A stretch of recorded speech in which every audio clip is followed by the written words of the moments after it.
friends, it's Rachel.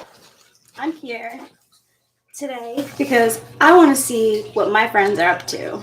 And I thought it was a good topic because now that we have the internet, it's so easy to find out what our friends are doing, whether we stalk them or just ask them online like this. I was thinking about how when I was younger and bored and looking for something to do and wondering what my friends were up to, either I was too shy to call them and ask them, or I would just call them and we would chat for some hours. But nowadays you can Zoom is all over the place. Everyone's using Zoom professionally. Hey, Cedric Beachy, how are you? It's good to see you. What are you up to, my friend? What's up, dumb genius? It's going good. Hi, leaf trimmer. What are you up to? What are you guys currently doing? I just got finished smoking.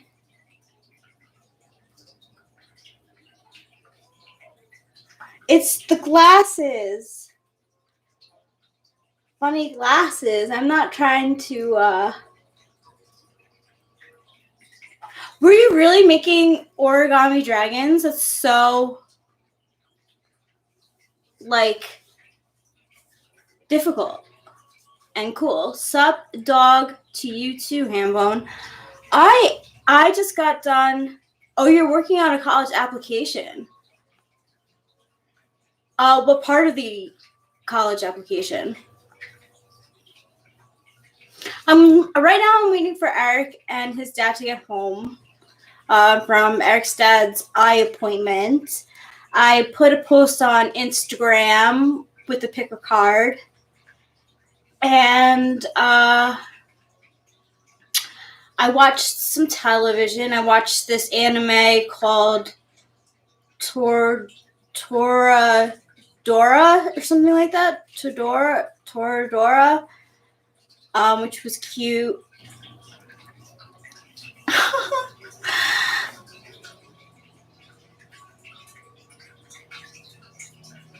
And I watched also Bridgerton, Bridgerton, which I'll get back to in a moment. Oh, the essay portion. Oh, so how is that for you? I would guess, I would infer that Hambone, the essay portion wouldn't be so bad for you. Do you know how to kind of schmooze people? Cedric Beachy says, I was also listening to lectures by Peter Hitchens. He is the brother of Christopher Hitchens. I remember the first time I found out that Christopher Hitchens, the outspoken atheist, had a politically conservative Christian brother. I burst out laughing. Honestly, I don't know either Christopher Hitchens or Peter Hitchens.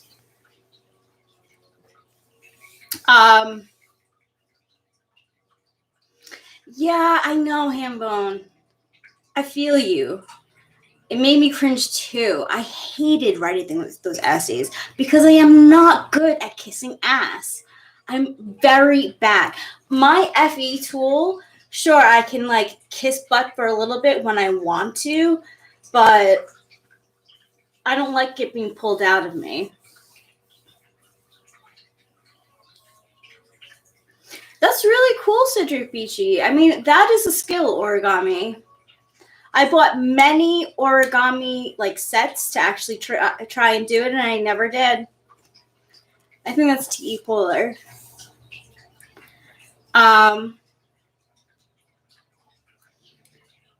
Yeah, okay. Duels 1969. Bridgerton is that show that's like Victorian times, only nothing like Victorian times. Yeah, okay, so it takes place in 1918. I'm sorry, 1812. Wow, I don't know where that 1918 came from, but it's from 1912. So like the girls are in corsets and stuff, and it's very like English, and it talks about the dating economy back in those days.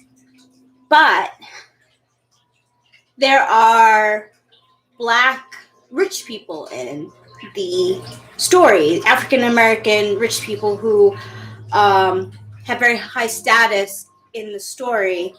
So I'm not sure how like real it is. Hey, good timing. I literally just I just started. I was saying I was waiting for you. Well, I wish you had come with, actually, because it was quite a fun little outing that I had by myself. But the reason mostly I wish you'd come with me is I went to a store you would have liked, and I got you a present. I can't wait. Oh my gosh! Thank you so much, guys. Tarot cards, more tarot cards. When you were gone, I did a pick a card reading online on Instagram. That's so funny. Well, I thought that was the girliest deck I could find. Oh, they are so girly. So, since you're a girl, I figured maximize girliness is the natural way of things. Thank you. I appreciate it. Sure. I was happy to see them. I was like, oh, cool. Oh, I can get Rachel. Wow. And this was my Valentine's Day present. It is. So in case that guy who comes is always complaining about what a terrible boyfriend I am. Oh my gosh. Comes in here, we can let him know. Yes, I did get a Valentine's Day present. Well, I didn't get you anything. Hi, Pee-Pee. Just joking around. I could not care less. This is so cool. I love the size of them. These are so feminine. See how soft and girly this person looks? You can't really. That's as girly as it gets, right? It really does. It was such a girly purchase. I almost wanted to tell the guy at the cash register that I was getting it for my girlfriend so that he didn't think I was getting it for me. Yeah. Sorry, but what does kissing butt mean? Like overtly complimenting others? It means playing to the ego of the person in charge in order to get, advancement, reward, or whatever for reasons other than merit, namely because you've kissed the boss's butt a bunch,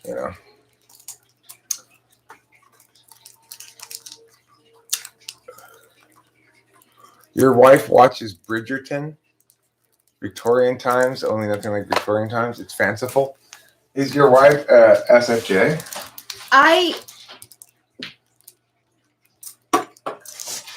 What do you think? Oh, you're what? It's fanciful. See, I guess that's the best word for it because I watched an episode of it because Delilah recommended it. And so I was like, okay, let's check it out. But the thing is, I have to suspend my reality because... Suspend your disbelief? Yeah, yes, exactly. Because there's upper class African American people. Thank you. Even though it's back in a time when they would have not been permitted to be upper class. Yeah. I see. Yeah, so I have to suspend. The thing is, I don't mind that in general. I like the idea of like it's over there. Oh, thank you. Of like casting a black. Yes, Mom. Okay, can you call her or answer it? Yeah. Hello.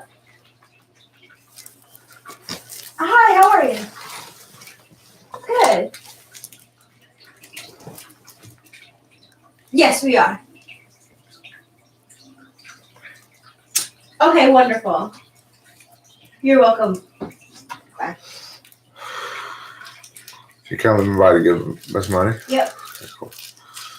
I mean, I don't see there as being anything wrong with wearing blackface. Everybody freaks out about it, but it's like that's why people should do it. I mean, it's like there's nothing inherently wrong with it, right? it's about what your intended meanings are. What kind of cigarettes do I smoke? I smoke Marlboro Red normals normally, but I got hundreds because the store I went to last night, the gas station I went to, didn't have any regular sized ones left. I'm also confused about the plot of Bridgerton too, because what I do get is that she is like kind of like an outcast because her brother is a philanderer. So because of that, she like her reputation is kind of tarnished, and not a lot of guys want to date her. So she hooks up with this like guy who is a duke, I believe, actually, and he's black. And so he's like, okay, you know what? I'm single and I'm not looking for anything at all. You're single and you want to, date, but you're what do you call it? A wanton harlot. Yeah, you're a wanton harlot. Nobody wants to be with you, wanton harlot. So like, are they going to be acting the whole time? We know that they're going to have the characters form some sort of feelings for each other, right? It's almost inevitable. Yeah. So I just didn't. Well, here's the thing. It's like if you're going to cast random people for random roles because they're the best person for the role, ignoring things like physical appearance, then great. Then it shouldn't come into play in the storyline either. So it's like, you can't both cast a black guy as a lord in Elizabethan drama or something, and also have him reference his race. You can have one or the other, but you can't have both. Yeah, right? They don't. So I have no problem with it then. If Okay. you're casting a bunch of people you're casting people who look white as Asian people and people who look black as white people, and that's great. Fine. I have no problem with that. As long as you're not then trying to include race in the conversation of the media as well. No, I haven't gotten to that part yet. But I don't think they're even going to touch it.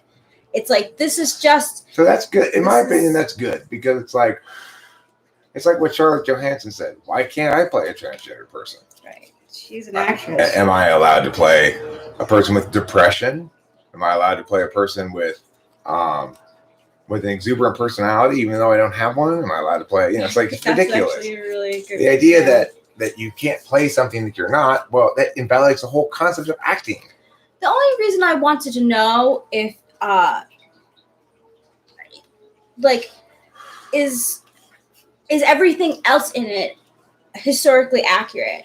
Like, one of the beginning scenes is you see one of the girls getting tied up, like she's holding the bedstand, and her mom's lacing her up for her corset. So like some of it is accurate. That's probably accurate. But then after that, when she starts playing Mario Brothers, that's probably not actually what they did back then. So trippy. Imagine like that crossing worlds. Am I your friend? Well, I'm not your enemy. I wish you no ill. You might even say, I wish you well. I had never seen your face. So, I mean, given the fact that you have a point of not revealing who you are in some sense to me and everybody else, then it's hard for me to call you a friend per se. But I certainly do appreciate your company. I am not your dad, dumb genius. I'm only one person's dad. That's Delilah. And one person's daddy, and that's Rachel. I remember seeing something that you made. Maybe it was I don't remember what it was on your website or not. But it was like you had daddy underneath you and it had like hearts and stuff. Pop Goes Lethal, maybe. It might have been. Might have been. It's hard to say. All right, cool. Well, you're welcome to call me your friend. You're welcome to refer to me as your friend. I won't dispute it if somebody says, hey, I emailed Anthrax and said to talk to you. He said he's a friend of yours. I'm not going to say, he's no friend of mine. I classify him as a a regular interaction with acquaintance or something. These cards are so cool. It does. I'm glad, baby. I'm super glad. I thought they might. The real reason why I picked this deck, even though it was so girly, is that it looked like the artist had some cool pictures probably. Yeah. You know? So like this. They're small cards, but I could take them traveling. you can't really see it very well, I guess. Maybe if I turn off the light. That's the 2 swords. Oh, that's the 2 swords. Yeah. So it kind of like lends a different kind of interpretation to the cards. It's kind of a mirror. It kind of evokes mirror. Yeah. What if he said that you're his best friend? Would you dispute that? I would say, well, I mean, I might be his best friend. I have no reason to be ontologically imperialist in that fashion, to insist that I determine who his best friend is. If I were asked if, in fact, emailed Anthrax is my best friend, I would have to honestly say, no, he's not my best friend. I don't really have a best friend anymore besides Rachel, you know. I mean, but that's super gaff to say that your relationship partner is your best friend, but it's really true. I mean, I spend all my time with her. Yeah. I think you're my best friend. Well, I know, but the thing is, this is the thing about using the term best friend for your significant other is that if I were to tell you that, you know, my best friend is Corey or Dave Porter or something, you wouldn't be offended by it because you'd assume that I meant friend as distinct from romantic partner. True. But if I say that my romantic partner is my best friend, people don't have that same response, right? They're like, well, that's great. Oh, wow, you combined the 2 roles. Well, you know, you can't really, your relationship partner, if you're a dude, no matter how close you are with them and how much you love their company, they can never be a dude friend, right? So it's like, no matter how close you are to your relationship partner, it's also important to have friends who are your same gender, I think. Yeah. To talk about, like, girls want to talk about girl stuff with other girls sometimes. Guys want to talk about guy stuff with other guys sometimes. And, and Rachel and I are both fairly conventional in our gender expressions. Like, I'm fairly traditionally male in my role playing or whatever. Yes, you are. What sort of Christian am I? I'm a optimized Christian, it's called, which means I take all the optimal aspects of Christianity and embrace them. And I'm opposed to evangelism. I think evangelism is bad. I believe that Christianity is best suited to follow the dictates of Alcoholics Anonymous, attraction rather than promotion. I am a Christian who finds that only Christianity of all the world's religions provides a meaningful engagement with the magical thinking frame, moral reasoning and stuff. And the reason is because I genuinely believe the paramount human virtue is forgiveness, and that the paramount spiritual truth that we all have access to that we at one point didn't is that we can sin and it's okay. You know, that mistakes are okay. Mistakes are okay if you're genuinely remorseful and apologetic and try not to make them again, is the critical moment of human evolution, really. You know, prior to which it just might makes right. If, you know, or the harshest forms of justice, eye for an eye or something, you know. So that's the kind of Christian I am. I'm an authentic Christian, which means I'm not confused about what Christianity is. I don't use it to argue the wrong kinds of things. No, sinning is not okay. Sinning is forgiven if you're genuinely remorseful and trying to live a good life. I would not call myself a universalist. I'd call myself a Christian. So I can go sin and afterwards apologize, all good. Well, there's making amends.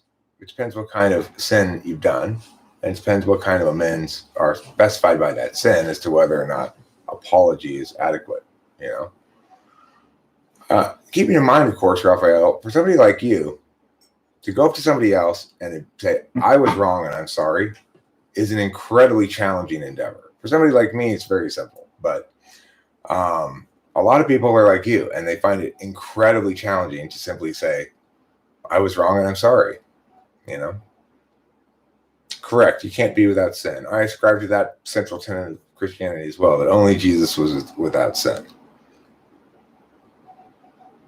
What's a universalist Christian? I don't understand what that means.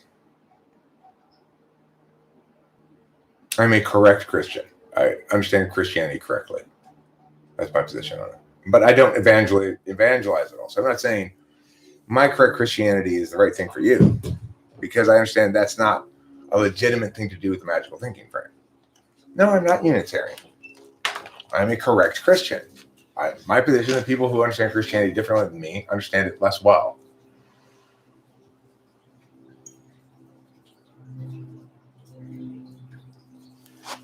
You know, I mean, you kind of got to accept that Christ was without sin for you to be a Christian. And the key element of that is that with Christ, we have an example, or you know, we can cease trying to be without sin, while at the same time not relinquishing ourselves to being sinners all the time. You know, it's like the central tenet of Christianity is progress, not perfection. Another AA expression, right? It's not fair of God to expect us to be perfect. It is fair of God to expect us to try to be perfect, or at least better than we were before, you know?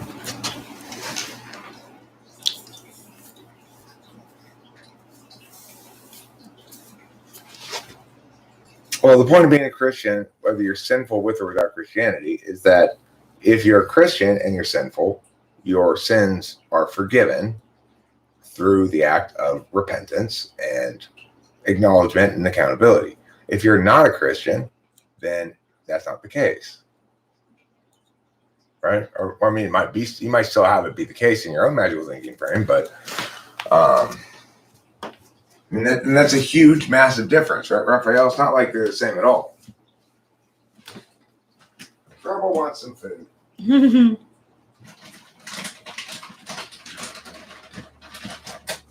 All right, Mr. Man. Oh, you want some potatoes, huh? Peter is. Pete's here. Yeah.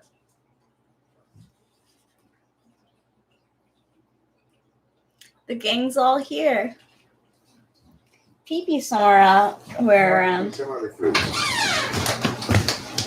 Of course, the peacock doesn't really like the food that the cats like better. Like the worst kind of cat food. Yeah, he really does. Which is good because we get rid of it, you know? He eats it all up. Thank you. I want that other kind of food. Yeah.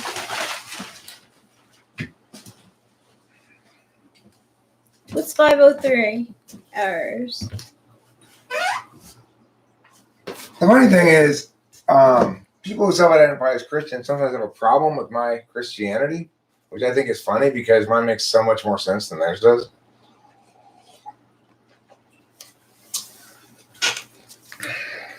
But whatever. Like I say, I'm not into evangelism.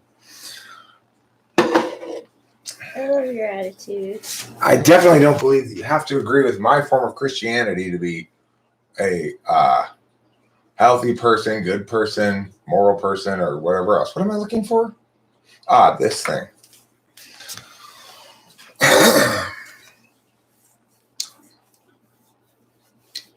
Is a new thing something to put on the list to get you? A new one of these.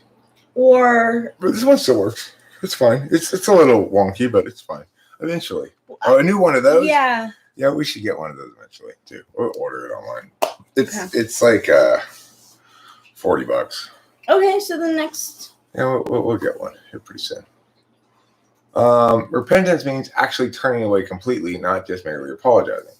Well, I agree, not just merely apologizing is appropriate, is an appropriate distinction to make. That if you're just going through the motions, if you're sort of doing lip service to morality rather than genuinely reflecting on your wrongdoing and what it means and how to repent and whether or not amends need to be made and so forth, then I agree that you haven't earned any real forgiveness. Real forgiveness comes with real accountability, right?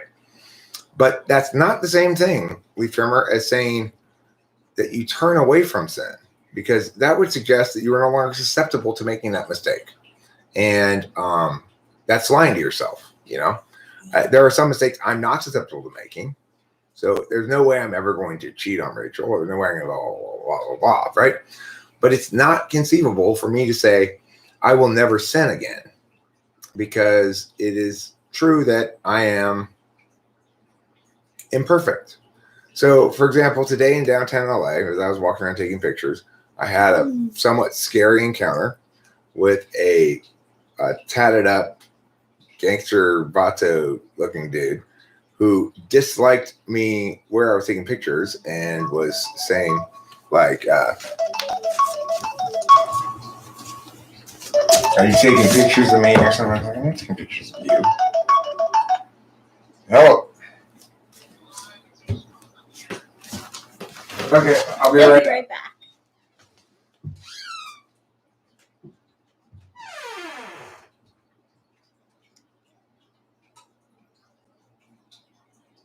Men like gods, what do you believe if you don't believe in morality?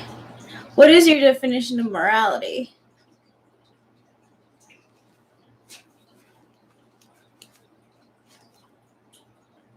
Life synchronic, it is interesting. All the ENTPs I've been close to have been Christians also. Like, I don't think they go to church, really. Hi, Trouble, what are you looking for? We gave you the food. Thank you, Duels 1969. I dyed it so that I could have hair on screen when we used the live stream. So, and I'm sure my cousin Ryan is getting married, and I'm sure my family is happy that I don't have blue hair for pictures. So, if it happens, if they even have a thing. You believe in the law of nature, not morality. So you believe might makes right. That if in this engagement with this gentleman downtown, in which I was less combative than I normally would be, that if I had been my normally more combative self and said, this is a public space, I'm taking pictures of random shit, and you have no expectation of privacy, so I don't care if you approve or not of what I'm doing, and just sort of read him the riot act, there's a decent chance I would have been subject to physical violence. I mean, I would say a good chance. This guy was very much a gang member, like M13 or whatever. And he thought that I was down there trying to take pictures of like homeless encampments and stuff, because I had a problem with homeless encampments. And the thing is, it is true that right prior to me filming the thing on Glendale Park, I had filmed a homeless encampment that was occupying the entire sidewalk in front of me, as it was one of several subjects that I was touching upon as I went through this succession of small videos. So the thing is, there's no disputing that if he had subjected me to violence because I had asserted my rights, then one of us would incur a moral status of one sort, and one would incur a moral status of another. That's not in any dispute. Now, what you're trying to say, life synchronic, is not that you don't think morality is real, but rather that there are no objective statements about what's right and wrong, regardless of whether they're negative or positive. I would propose to you that you are incorrect about that, that in fact, negative moral obligations or duties to not interfere in stuff are easily universalizable and objectively provable as naturally following from some basic things that we can either agree on or disagree on. But it is true that positive moral indications are non-universalizable. So there's a more sophisticated approach to thinking about this than the one you're currently using, and I'd recommend it as a stronger argument and a better way to understand things. I mean, for people like me, men like gods, it's very difficult to think of my own self-interest. I have a lot of trouble factoring that in to situations. So I'm kind of mad at myself and feel like I sinned a little bit by factoring my own self-interest into that exchange with that gang member. Because after all, the best thing that could have happened is for me to explain to him why his attempt to intimidate me was unjustified, that he has no expectation of privacy, that it doesn't matter what I'm making my videos about. He has no say about the matter. It's not his business, right? So in reality, of course, justice is justice and injustice is injustice, that violence is either justified or not, that people are either wicked or not. We all understand this. So it's plausible to say about music something that you're saying about morality here. You don't really believe in good or bad in music. It's all just in the eye of the beholder or the ear of the beholder, right? Right. I did factor in self-interest. I agree. And what I'm trying to say is I'm kind of disgusted at myself. I factored it in a little bit. It doesn't mean I wasn't somewhat mouthy with the guy. I certainly wasn't conceding anything, but I took a less aggressive approach rhetorically than I might otherwise. So that's indicative of the fact that not that it's a good thing that I took self-interest into mind, but it's a bad thing that society is such that individuals still exist who think they can intimidate physically other individuals in exercising their free right to expression. So it's like, I'm sorry that happened to you. Oh, it's okay. It wasn't that big of a deal. It was frustrating because I compromised a little bit. Like, I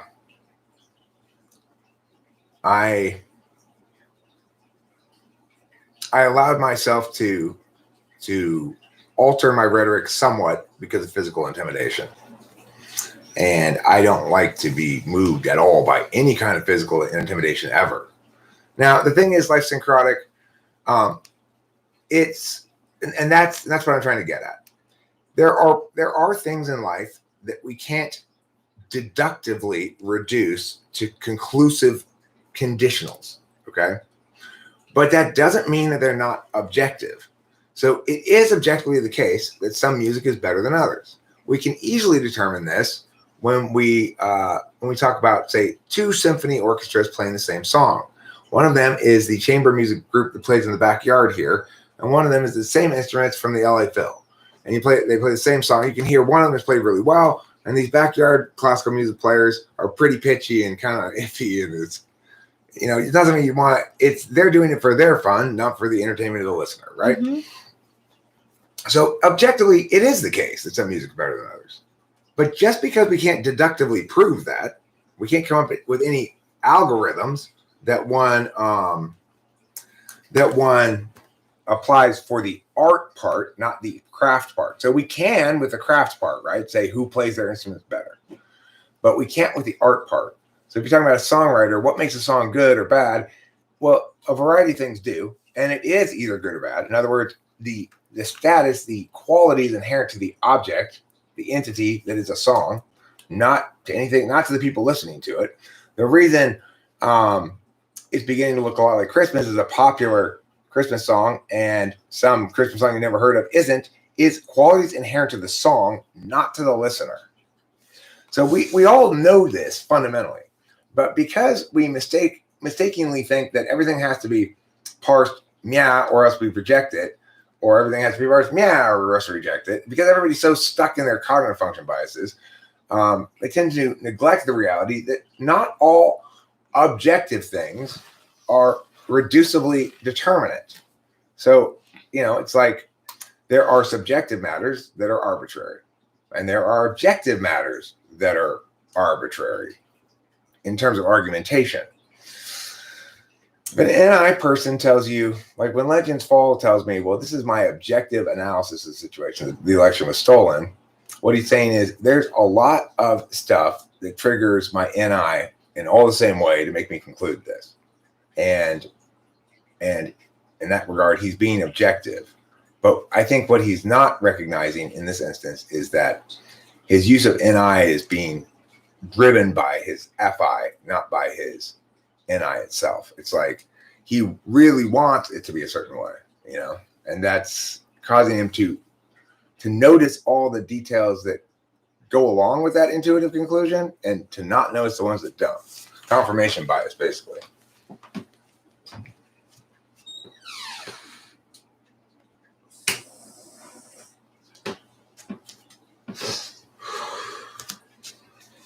Yeah, well, what I mean is just basically this, that it's both a good thing and a bad thing that we reject shit that's based on people's guts, hunches, and feelings, right? Like, I can tell you what's a great song, what's a medium song, what's a bad song, and I have complete faith in my own correctness about that. But I can't win an argument with you about it. So most people who care about argumentation then say, well, we have to reject the idea of aesthetic absolutism, and we have to embrace aesthetic relativism. Except all of our experience is contrary to that. We all know better than that. Mm-hmm. Quality is not merely of the agent. It's a relationship between an agent and an object. It is, to some extent, implicit to the object. It's interesting. This question of aesthetics really is the fundamental question of Zen and the Art of Motorcycle Maintenance. Is quality? How do we explain quality in a way that doesn't falsely afford objects reification fallacy style identity, and that does recognize the legitimacy of the fact that some things are better than others? Yeah. This relationship is better than others that I've had. I just wanted to talk about us. Thank you for saying that, darling. It's true. Ridiculous though it may be, that Spite Monkey's critique of my failure on Valentine's Day made me feel like generally made me sort of check myself and say, am I being a good boyfriend in general? And I kind of have had the feeling today that I was driving around like, I'm being pretty boring as a boyfriend. I'm not really going and doing anything lately. We really can't though. Well, I guess I felt guilty about you not going with me to that thing today, but yeah, at the same time, because it involved my dad, it's always... No, I'm glad because when you were sleeping and your dad first came in, I was talking to him out on the patio. He mentioned nothing of me coming with you guys. So I was like, all right, this definitely confirms that he just wants it to be Eric and him, and that's it. So, well, on the way back, he offered to buy us tops for dinner for both of us, but I said, do you know what time it is, Dad? Have you been to Tops at 4:45 p.m.? If you haven't been to Tops at 4:45 p.m., they have a reasonably long drive-through line area, but it's never long enough. It always stretches well out into the surface street back there. Yeah, it does. And it's like, I just cannot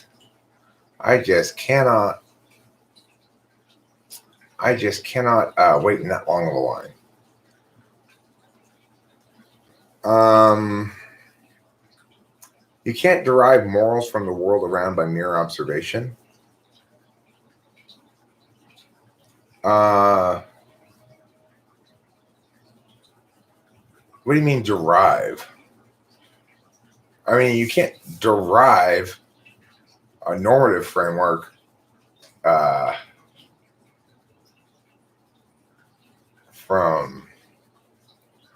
I mean, they're sort of self-contained, you know. It's like a true normative framework provides you a means to recognize whether or not a prescriptive action is morally prohibited or not, and that's it, you know. So of course it's insane to say that like you can't derive morals. I mean, we obviously have multiple moral frameworks that have been established by people. Some people agree with one or disagree with another or whatever. I try to do appropriate meta-analysis on it. But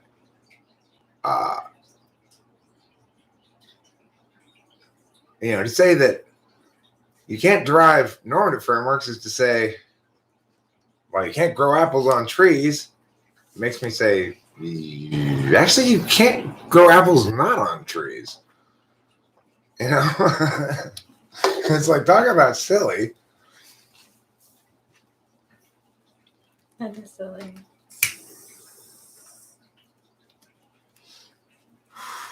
No, that wouldn't be a moral observation, though. You could derive a lesson from that. I guess I shouldn't do that thing, or I should do this thing. That's not a moral. You need to understand the difference between morality and a moral to a story, for example.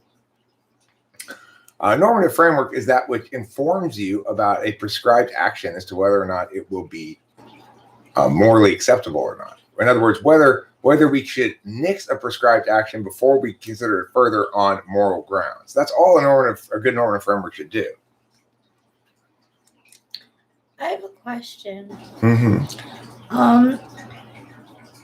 Since ISFJs,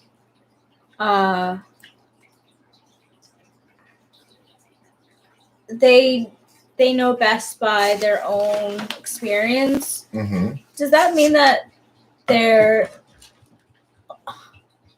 Stubborn? Yes. well? Yeah, but more like, are they Wrong a lot? Yes. well, yeah, that too. But can they be very different from each other? Irrationally terrified of change? Yes.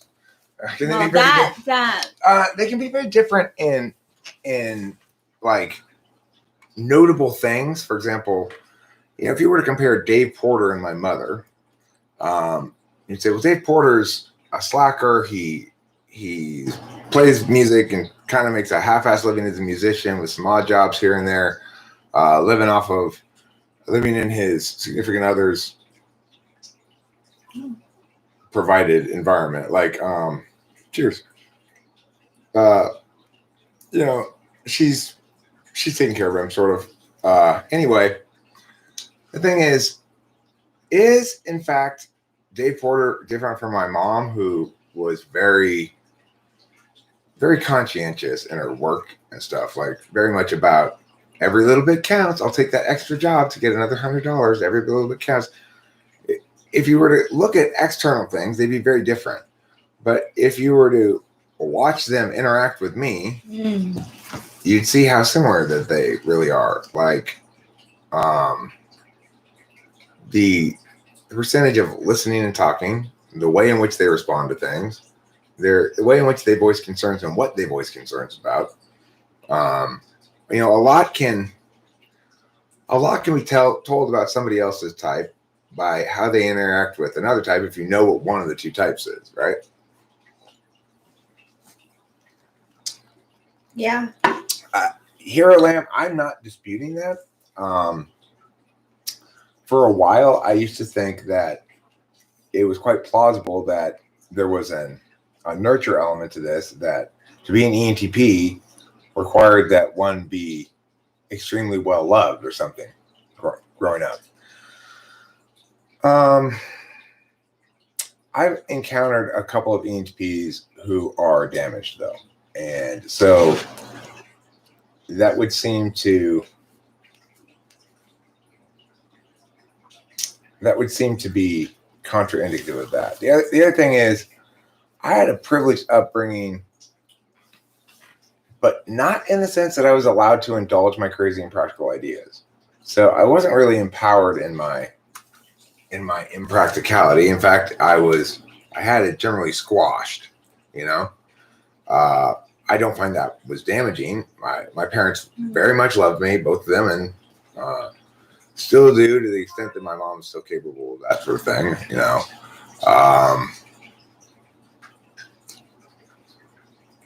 So I like to think that that never goes away. Like, it's down there somewhere, you know? yeah, well, I told my dad a couple of times during this trip out there, and I'm never always sure he hears what I'm saying if he doesn't respond directly to it. I told him, you know, like, I appreciate having the opportunity to be useful to you, needed by you, you know. He still seems to feel as though he's got to like compensate me for every little thing I do. Like, well, let me at least buy you dinner for taking me out there. Well, Dad, I mean, Yeah, you were happy to. I'm happy to be able to be of use to you and be needed by you, because if there's one thing my dad has never afforded me, it's any reason that he needed me. You know, it's like, and that also sometimes makes me think about my relationship with Rachel and whether or not I'm doing a good enough job of conveying to her how much I need her, you know. Aww. But it also makes me think about cognitive functions like this, that Rachel, to feel comfortable, needs to know that she's being loving enough. 6 slot, right? I need to know that I'm being useful enough.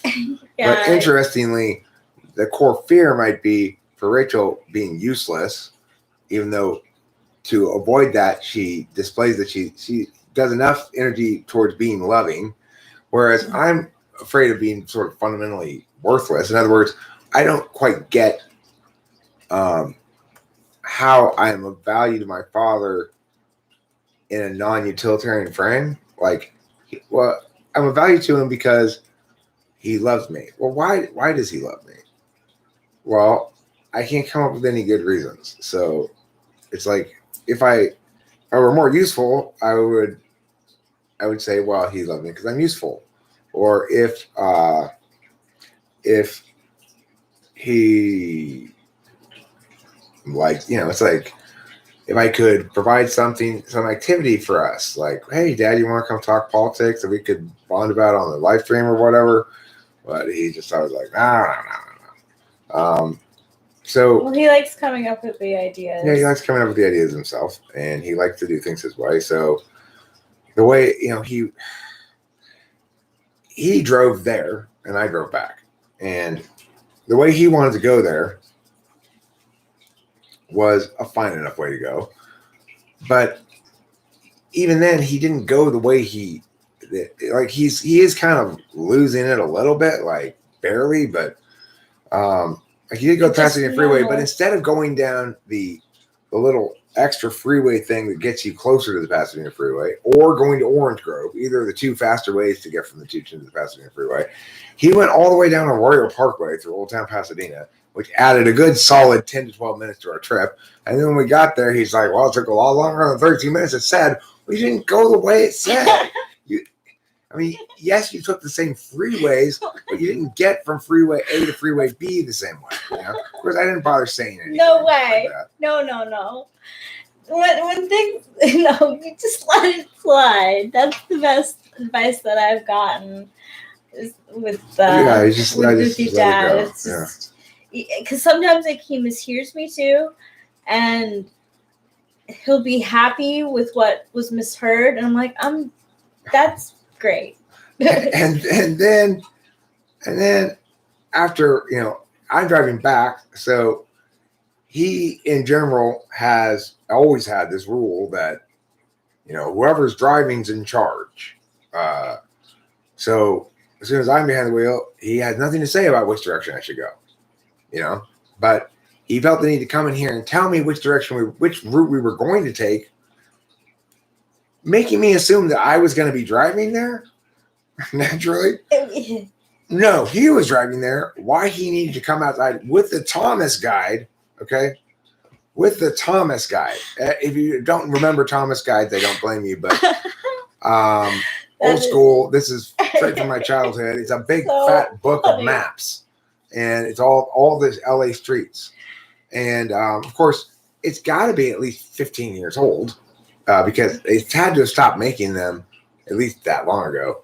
But he shows me where it is, and I'm like, okay, cool. Well, I'll just, and I bring it up on the computer here, and I say, well, it looks like it's going to take this long. So I don't want to go that way, which is the way I was going to go anyway. But, okay, well, how about this way then? No. Okay, you want to go this way. Okay, well, let's go that way. It's still the same amount of time. Basically, it's 3 minutes longer. But then he didn't even go that way. He went that way, but with an extra stupid long way down surface streets between Old Town and Pasadena. And also, the older he's gotten, the less easy it is to ride with him in the car because he's more like, speed up, brake really sudden. Yeah, speed up, brake really sudden. As my mom has gotten older, she's been heavy on the brake too. So I really don't like riding in the car with him. And he's also, like when he was on the Pasadena Freeway, and I do this sometimes too, probably he was doing this, but it's like the Pasadena Freeway is very curvy. And so if there's nobody in the lane next to you, sometimes I'll take the curves by letting myself go, basically use 2 lanes. But he was all over this middle lane as he was making these turns on the Pasadena Freeway. There wasn't anybody there. It wasn't so swervy. Yeah, there wasn't any indication that he wasn't aware of the fact that there wasn't anybody there, but it's just not exactly like him. That's not his style, really. So I see him getting older, obviously, in little ways like that. He really wants to go to Costco with me tomorrow to buy me a toaster.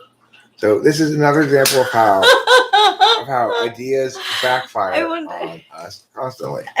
So I made a point of suggesting, Rachel actually did it before I even said anything about it, but I was going to say, and then I followed by saying, yeah, I think it's a good idea. I wanted Rachel to go into the kitchen and use the toaster and toast bagels because my dad has these constant mixed messages that he's sending us, which is one of them is he kind of would like Rachel to be more like an SFJ woman. He kind of expects her to be more busybody-ish, like up in the kitchen trying to take charge of things, trying to take ownership of things that he then will say, no, you can't have ownership of this. No, yes, you can have partial ownership of this. Yeah. It's like, and so she went and I said, why don't you go in there and show him a little SFJ woman and toast the bagels again, like you did yesterday or whatever.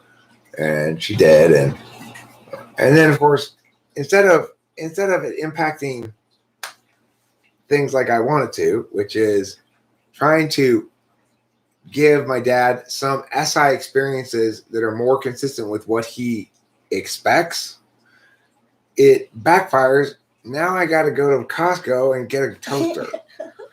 It's like, and the thing is, I still feel the same way as I did today, which is I'm happy to go. I get the fact that he's bored, basically, and wants to do something, and determined that we had a need because we were using the toaster inside. Of course, the first time we made the bagels, we used the microwave out here. And the only reason really we used the toaster is because we wanted to make my dad more like meet his standards more. Yeah. Show my face more, No, we're not getting into this crazy blizzard. Everybody's talking about it in the stream, but it's totally not like that here. It's pleasant. I was out in a t-shirt and shorts all day. It's been very pleasant, actually. Yes, you're right. And I've heard about the crazy blizzard too. That's what your dad actually talked to me about this morning. His friend in Texas, in Dallas, Texas, said that they got hit by the blizzard. They got hit by the blizzard, and then there was like a hurricane also. Wow. Yeah. Blizzard something. came. Yeah. A hurrizard. It's a hurrizard. Fomo, where do you live? A 5-foot snowman in your backyard. That's impressive. See, that's what I like. I like people who, when it snows, like to do snow things. I was not in that kind of house. Like I did as a kid. I used to go out, but It should be pointed out that every attempt heretofore to make a sun man has failed, we try. whereas snowmen usually can be successfully assembled. Yeah, that's true. Sometimes, which proves you should do snow activities in the snow. Yeah, exactly. He's not just somewhere in Texas. Omaha's deep in the heart of Texas. Deep in the heart. Ah, I understand. The nice thing about Texas is there's no portion of Texas that's not deep in the heart of Texas. True. And also, no matter where you go in Texas, you're constantly bombarded with yellow roses. Lone Stars and extra large versions. Back in like 2000, and I gotten much better with my hair. Like I don't really blow dry it anymore. I kind of just learned how to like dry it naturally. While I was in Texas though, I didn't have this like routine, and instead of air drying it, I like decided, okay, I'll just blow it dry and straighten it. My hair was like I was not expecting this humidity, but it gets humid in Texas. You know what that's called? You came down with a case of the frizzies. Uh-huh. You even know that. Mm-hmm. The frizzies. You were clearly using the wrong shampoo. Yeah. You should have used Studio by L'Oreal. Oh, I should have.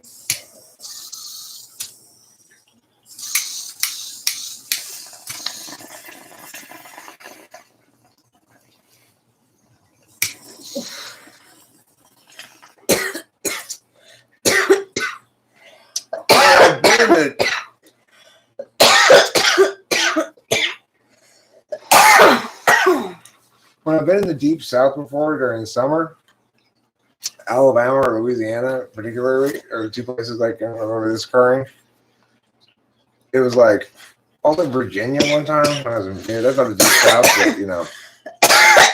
but it was like you take a shower, you get dressed in the air conditioned house, you walk outside and just like dripping sweat instantly. It's like, why did I just take a shower? I mean, immediately sweaty. I'm not gonna lie. In the summer, August in the city in New York, it's just like that. It's disgusting. That kind of hot, warm, humidity kind of stuff is it really makes you sweaty. Yeah, it doesn't. It can like, if you have like say an outing plan because you want to spend your time outside during the summer. I don't know. I did as a kid anyway. And as a young adult, who wants to feel like, especially after you just took a shower, who wants to feel like sweaty? Well, I want to take a little bit of exception here to what they're saying that snow is as overrated as cocaine. I don't think there's really anything as overrated as cocaine. Cocaine is basically the definition of hype falling flat. It's like, oh man, ooh, I'm gonna do coke. Even after you've done it and you already know it's just hype falling flat. You think, well, we're gonna get coke. Well, that's cool. Right. I want to do some coke. All right, fine, I'll do some coke. And then you go, now I remember why I never do coke. I have It's that. super overrated. It's like at least the snow provides a sustainable way to have fun. Cocaine does not. It's like you may not want to live in the snow, but at least if I were to go skiing every year, I would have fun skiing every year. It's like I like skiing. It's not the greatest thing in the world. Skiing's somewhat overrated, or snowboarding or whatever. It's like it's cool, but it's not that fun. You're just sliding down a hill, whatever. But it's fun for me, I guess, because my parents started me skiing as a little kid, and so I'm very natural on skis, even though I'm super tall and gangly, and I can't do those kind of things in general. Like I'm not comfortable on snowboards, or skateboards, or surfboards, or anything like that. But on skis, for some reason, like just because I was started so little, I feel very natural. I don't feel like I'm gonna fall over or anything. I have never been skiing before. Yeah. Yeah. New York City also adds a delightful layer of grime with the sweat, sweet nostalgia. Duels 1969. I agree with you. There's nothing like feeling so sweaty right after you got a shower, and then only to come out of the subway to smell urine everywhere. Like, oh, fucking disgusting. Well, when you leave the house, oh, you leave the house smelling fresh of soap and shampoo and stuff in New York. When you come back, you smell of urine, taxi exhaust, and people saying, "I'm walking here." Meth is a nasty high. You hate it. Meth is. I mean,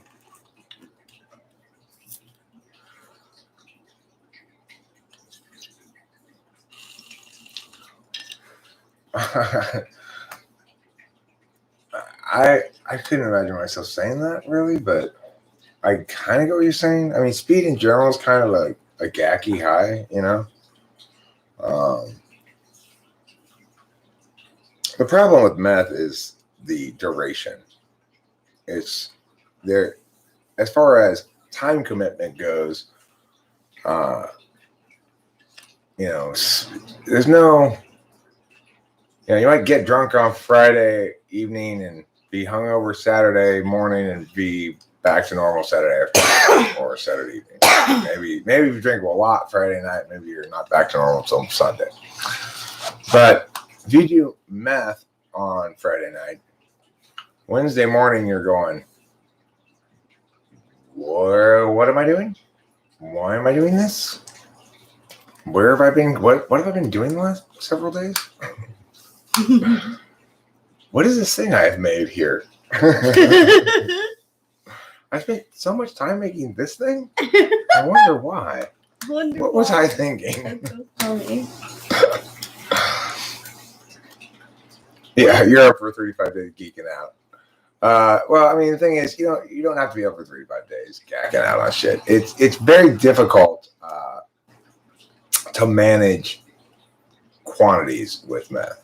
But in theory, if you were to smoke a little bit of it first thing in the morning or something, not touch it again the whole rest of the day,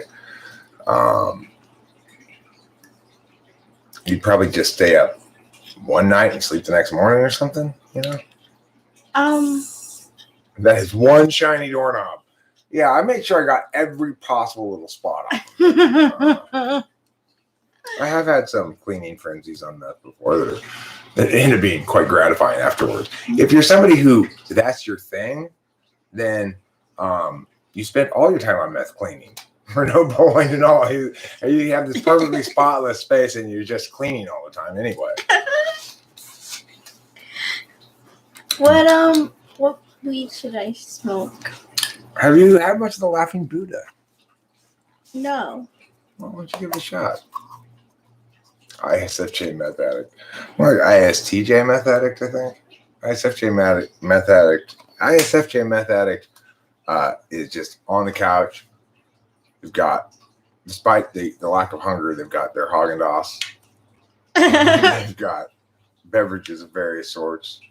they've got PBS on, and it's showing a period piece during Masterpiece Theater. They've got the Masterpiece Theater Marathon on, and they've decided this is where their creative side comes in. They decided to make a blog about this, and they're going to watch all the episodes of it and then blog about each episode. Oh my god! And they did that for like 3 days straight. And then they realized, oh my god, that's so tweaker-ish, and they deleted it.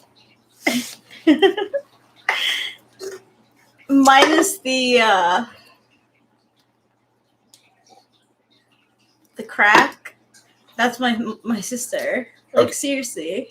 Life Synchronic, I hope you are demonstrating Here it goes. sentences that are extremely untrue when you say Mr. Bean is good British comedy.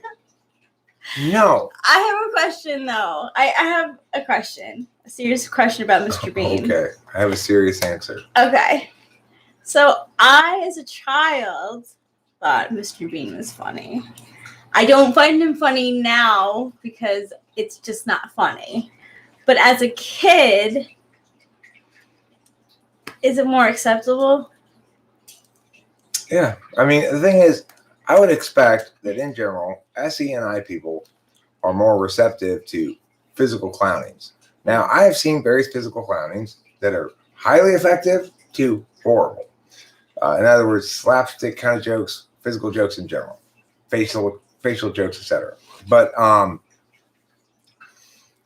by and large, I think that sort of physical humor fails and non-physical humor works better.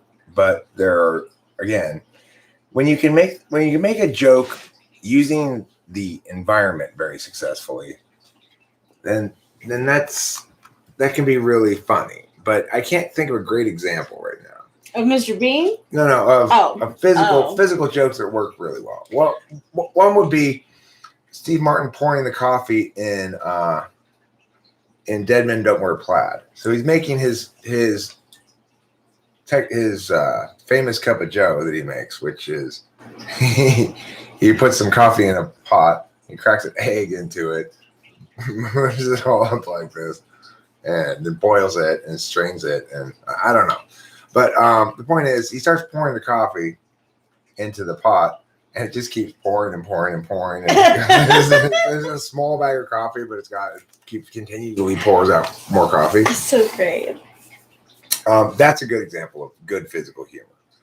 Rowan Atkinson may be able to pull off some amazing improv, but I have never found him funny. I always found him cringy. As long as you don't consider me a fan just because I don't watch this. I don't care, Rachel. You don't like things. It's perfectly fine. People like I was things like I a don't kid. Like, you know? I don't find it funny now. I actually like. Do I like Jim Carrey? Is good physical humor. I mean, I don't like Jim Carrey either. I find him insufferable and completely unfunny, like God says. Because I would say that's a little stronger than I would say. I wouldn't say I find him completely unfunny. I think his ratio of good pieces of work to bad is about 1 to 20. But what about the that skit by Monty Python, the 100 Different Ways of Walking, or the unusual? Oh yeah, the Minister of Silly Walks. Yes. Okay, so that's a good example of physical humor, but of course, it's also conceptually,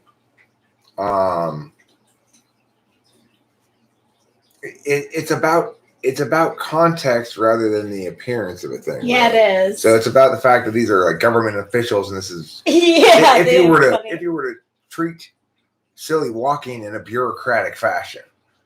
Monty Python has a lot of really good skits, some of which have aged better than others, I guess. But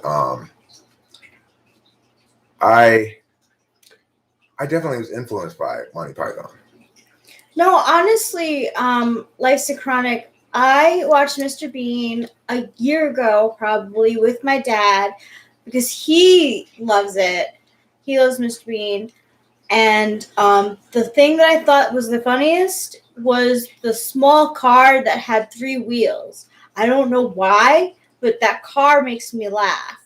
Mr. Bean didn't really anymore. And I felt embarrassed because, like, we used to have this, like, thing together of watching Mr. Bean, but it just doesn't really, like, I don't know. It just didn't. I mean, catch okay, me put the it way this it way, did. Karma Spin. From what I've seen in Mr. Bean, I've seen a lot of camera time spent on his facial expressions. I've seen a lot of stuff that's almost non-verbal, like miming practically. That's of him going through a situation without saying anything, but just acting with his body and his facial expressions and stuff. I mean, that's never going to be appealing to me because it's like it's a tool function, third star function thing.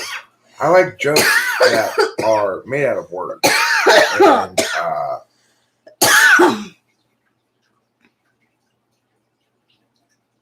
including the very first one. I remember enjoying the very first one.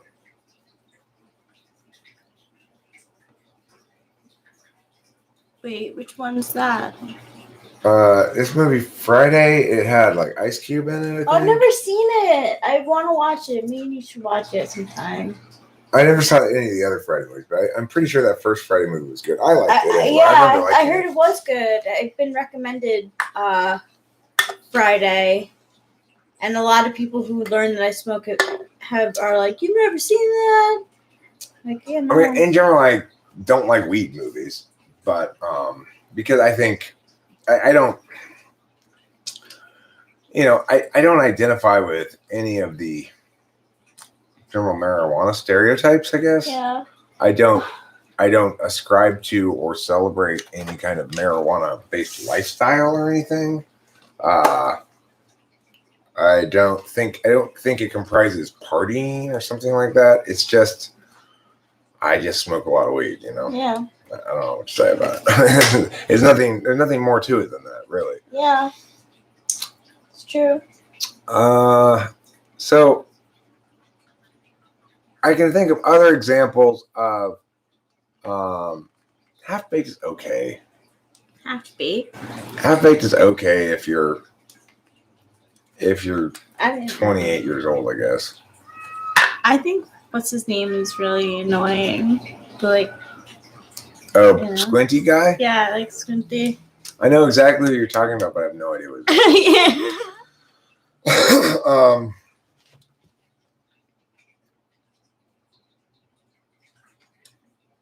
So the thing is, regarding jokes and humor and stuff, another example of good physical humor would be in Three Amigos when Chevy Chase is, they're following the instructions to have the invisible swordsman lead them to where they're trying to go. And first they have to, meet the singing bush, and then they have to say some incantation, and then they have to shoot the gun up in the air and summon the invisible swordsman. Oh, yeah. But Chevy Chase shoots it like this, like all lazy, and you see the invisible shape of a body hitting the ground, And Steve Martin and Martin Short are like, "Oh, great! Now you've done it. You've killed the invisible swordsman." That scene made me laugh. That's physical humor. That is physical humor. There was some show that I was watching. I remember that used to have signs in the background all the time that had funny. Oh, that I know. That show, Bob's Burgers, that has funny signs in the background of things if you watch them. Yeah. But that's not really physical humor, but that's language humor. But I like that's using the space, right? It's using the space of the scene to make jokes. A Fish Called Wanda, I remember enjoying a long time ago. I haven't seen it in ages. Three Amigos is one of my favorite movies. Three Amigos is one of my all-time favorite movies. I love Three Amigos too. Honestly, that one about like the beer one. Strange Brew. Yeah, Strange Brew is like Strange up Brew was there. fun. Yeah, Strange Brew was pretty fun. I enjoyed. I was surprised by how good it was given the year and everything. It had this hilarious sort of 80s video game sci-fi thing where people had uploaded themselves somehow or there'd been accidental upload. Yeah, Dan Aykroyd and Rick Moranis. Yeah. No, is it Dan Aykroyd? I don't think it's Dan No, Aykroyd. it's Rick Moranis and that other guy. I don't know who the other guy's name is. But they're Canadian. So there's like they like constantly get into fights, like physical fights, like Canadians do. They talk about like donuts. It's really funny. Yeah, it's good. And there's the the cute girl love interest who the guy who's not Rick Moranis is like trying to flirt with, and this weird story of like a beer company. Yeah. And this scientist who's trying to have brain control over everybody by putting additives in the beer.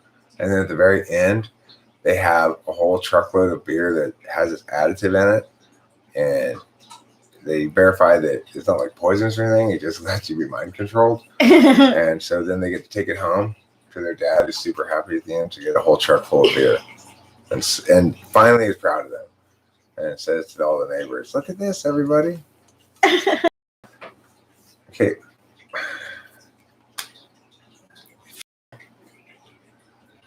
First of all, I want to answer your 554 point, first of all. I don't know this. It said, what you ask here is, how do you feel about Dave Chappelle's talk about refusing to wear a dress in that Oprah interview? I don't know anything about it. Neither do I. Did Oprah want him to wear a dress and he said no? Yeah, why would she want him to wear a dress? I'm not sure. I guess I could look it up. Your 555 comment, what does the race of the person have to do with anything? Also, I want to say, you're not a bad boyfriend. We got ice cream on Valentine's Day. We did. That was nice. That was nice. An experience while filming a movie. He didn't want to. Oh, I see. He was talking in an Oprah. So it wasn't the Oprah interview where he was. And what was his position on it? I don't want to wear a dress because, yeah.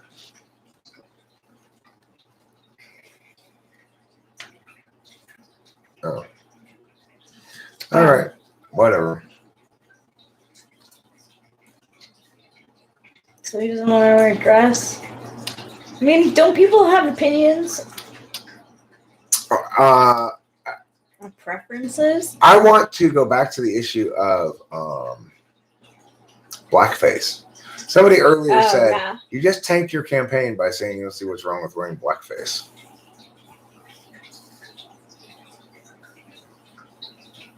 I'm not wearing no damn dress. I'm out. Why didn't you want to wear a dress? I mean, what was the purpose for wearing it in the first place? Did it have a good reason for it in the movie? Was it in the script when he agreed to do the script? There's a lot of contextual things. It's ridiculous to say, I'm not wearing no damn dress, I'm out. I know, he lives on a farm outside of Dayton, Ohio. He does. It's true. But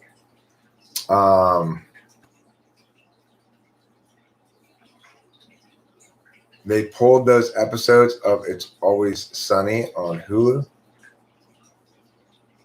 Oh, the blackface. Oh yeah, the blackface thing. What I'm saying, honestly, what's the big deal about blackface is people treat it as though it weren't contextually affected at all. That, in other words, it doesn't matter the context, the intent, the meaning,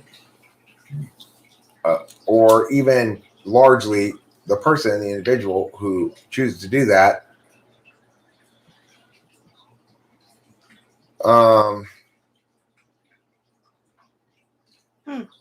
To me, it's like until I can dress up as Muhammad Ali for Halloween and put dark colored like makeup, I guess, on all of my skin to make myself look more like Muhammad Ali. Until I can do that without anybody having any problem at all and being like, oh, cool, what a great costume. Until that's totally normalized, then people are fucked up. That's all there is to it. You know? They're just fucked up and stupid.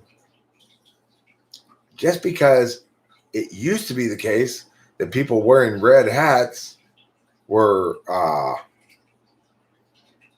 guilty of mia, it doesn't mean that therefore this has become an eternal symbol of that and it's forbidden to be recontextualized or reinvented or co-opted for your own purposes. It's ridiculous. It's fucking insane. Right? It is. It's a deprioritization of freedom of expression in favor of something else. Yes. And as long as we're not talking about the general kind of expression that would be called unprotected, namely inciting violence, threatening someone with violence, shouting fire in a crowded movie theater, stuff like that. As long as, since we're not talking about something that's not protected speech, and we are talking about something that's likely to have some element of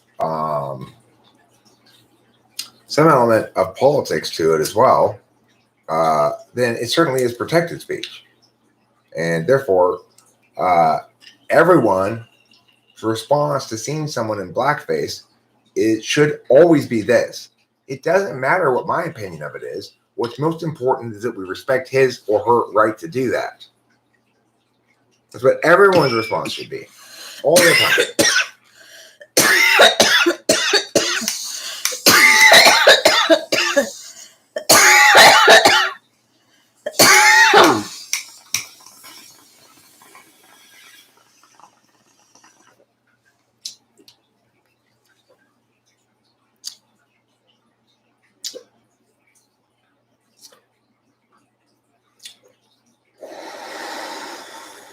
Oh, I'm probably even gonna block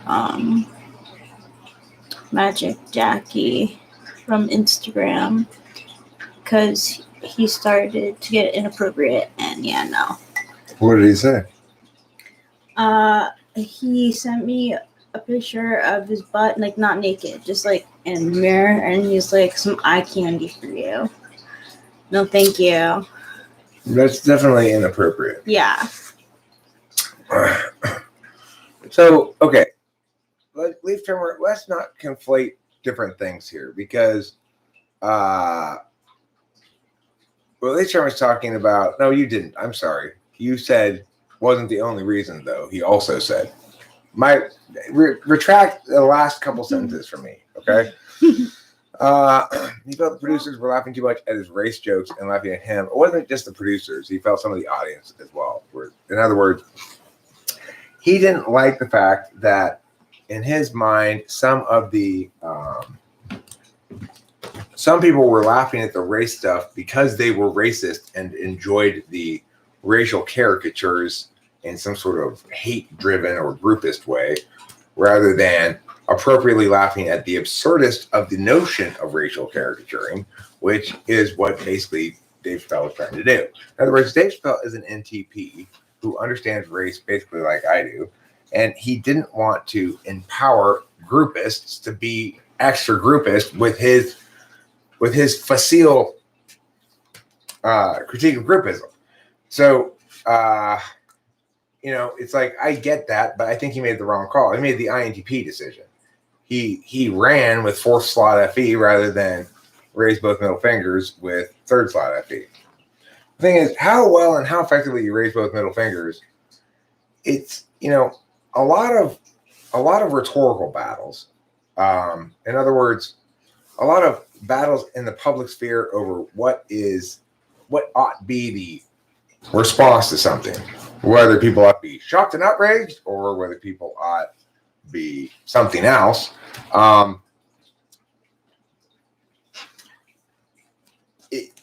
to the extent that the people are falsely shocked and outraged, they open themselves up to you using their own mechanisms against them. Because, in fact, what's actually shocking and outrageous is that someone would feel responsible in that regard for other people's misuse of it. It's like, if you do it right, that doesn't prevent people from misusing your thing. It's like, if I make a great hammer, that doesn't prevent people from hitting people over the head with it, right? I can't be responsible for misuse. That's why we have to be objective, and you have to accept the value, inherent value of NI. That's NI countervaluing in Dave Chappelle as an INTP. He doesn't respect the fact that because he's right, it doesn't matter. You know? He doesn't understand that it's plausible to make the actual arguments in front of everybody. To not have to try to craft things taking into account the fact that you're smarter than people. This is an NTP's trap for sure. INTPs even more than anybody else. INTPs understand and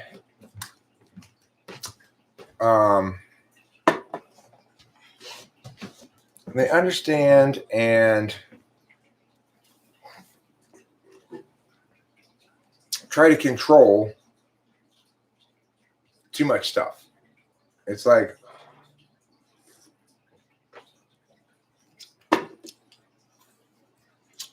man, I can't account for shit that's not my job. You know, my job is to do the art right. Fucktard over there misinterprets it. Well, I mean, it's like, can you imagine Dave Chappelle doing this, what I'm doing right now, what I do all the time, every day? Sitting here and taking a bunch of critiques directly and responding to them all directly and feeling like that wasn't weighing him down in some regard. No, he would feel like, I'm wasting my fucking time. What am I doing here? You know? The reason is he's come to terms with life in a way that accounts for him being smarter than everybody. I have never done that. I have lived in the illusion that everybody's basically like me for many years and consistently, I guess, misassigned a lack of understanding of other people to one of two things. Either they were faking they didn't understand because that was useful to them argumentationally, which was my most common conclusion, or that I had done a bad job of explaining myself. It's, you know, I still operate under that same basic thing that I talk to everybody as though they can understand me. And if I get the sense that I'm doing something that's complicated, well, I've learned as a teacher that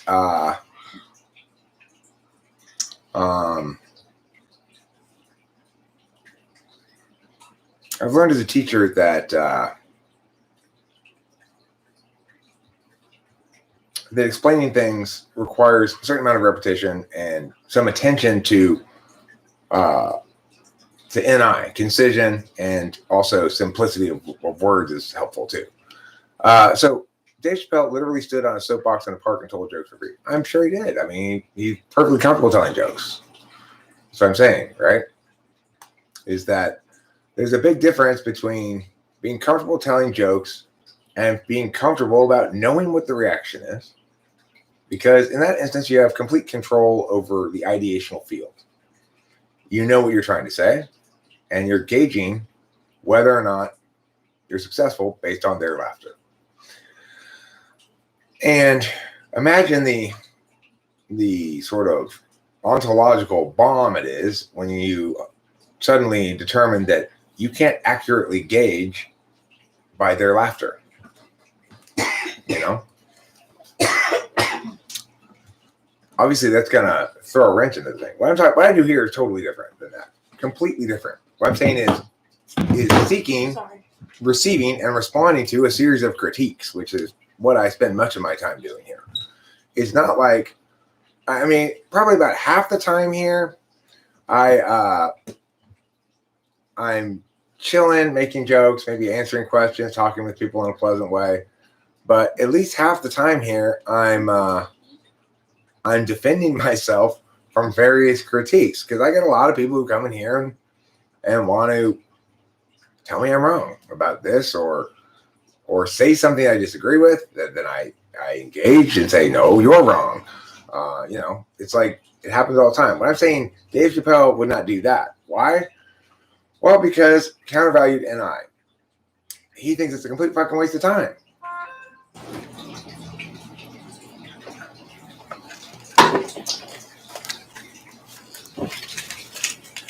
It's like, why would I spend all this time trying to convince people who are less intelligent than me of things they can't understand?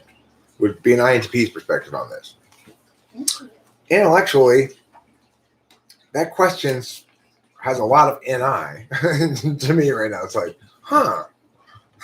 never thought that question before. Why would I do that? Well, the thing is, not everybody can't understand, and everybody can understand something. So maybe not absolutely everybody. Some people are determined not to understand, but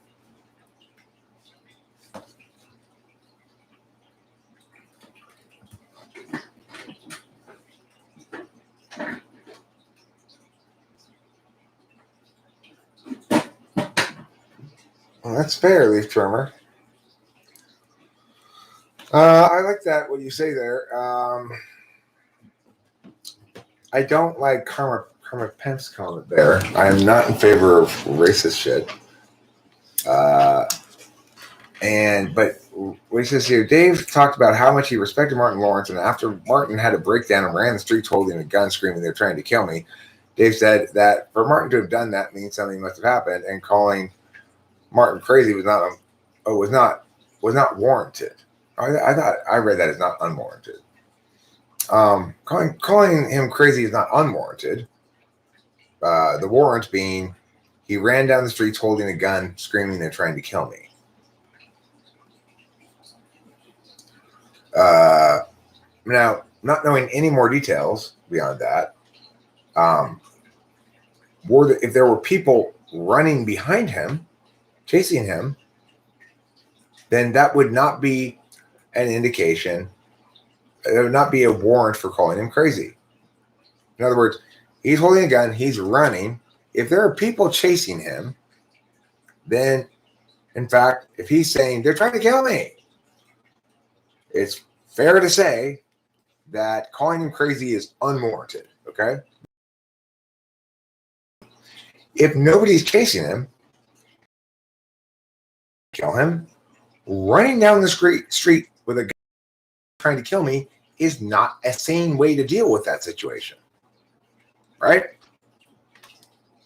So it is the case that people had a warrant to say he was crazy, and that warrant is, that's a crazy way to announce people are trying to kill you, even if it's true.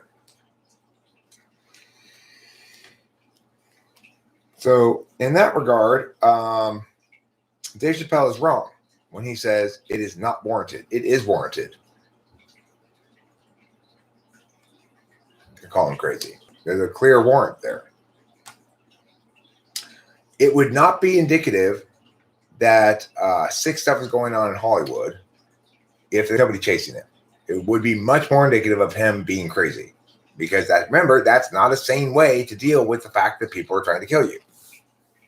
Do you think that it was craziness in the moment? Because, I feel like when I had my breakdown, it's appropriate to say that I went crazy, but, I wouldn't call myself crazy now. Fair distinction, an important one. Yes. Get the inside. I'm going to take them out now. Okay, on this garbage. I will go do that right now. I'll check. I'll wait 15 minutes. Okay. I'll be right back. Okay. He'll be right back.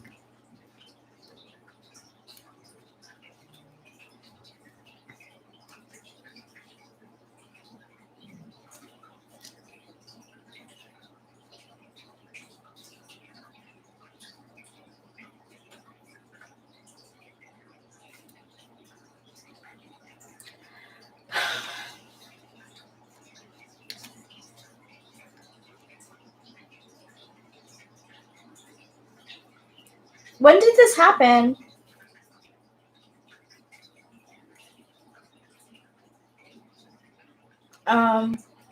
With Martin Lawrence. When did he run down the street saying that they're trying to kill me? You know, it seems like it's a common thing to, gain stardom and then have some sort of paranoia. 1997? That's like height of his career. He was big time. He had his own show, I believe. I don't remember. But,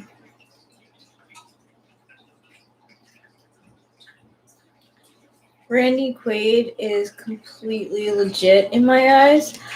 I don't know anything about Randy Quaid except that he has a brother.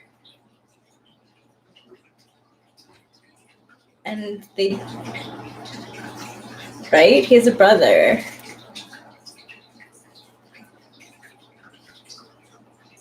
Yes, brother of Dennis Quaid. Oh, you said that. Cool, Sunrise Baron. I like the forest green idea.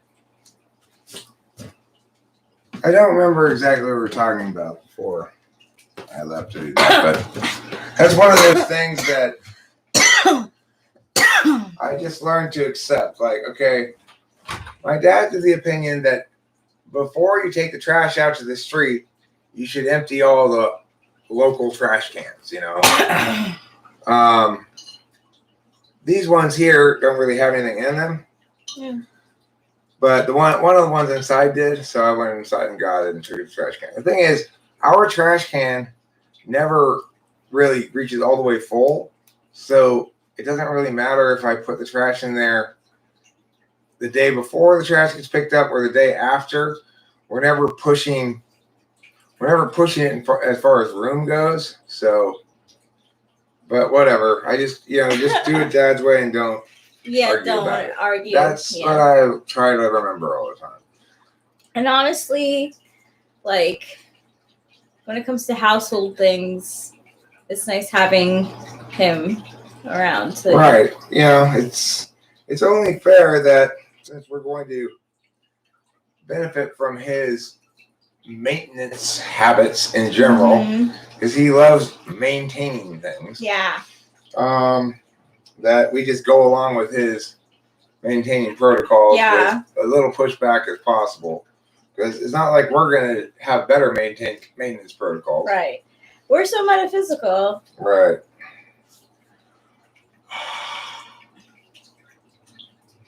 Oh, urination. The sweetness of my urine. You taste its flavor, everyone?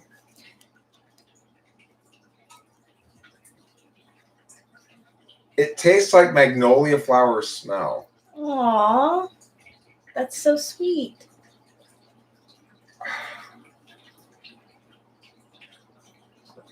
You said it, Omaha. Eric, this is gold. It's true. What is the title of this live stream? Do you remember? What are my friends up to? Oh, you titled it. Yeah. That's right. The reason I couldn't remember what the title was because I didn't title it. Yeah.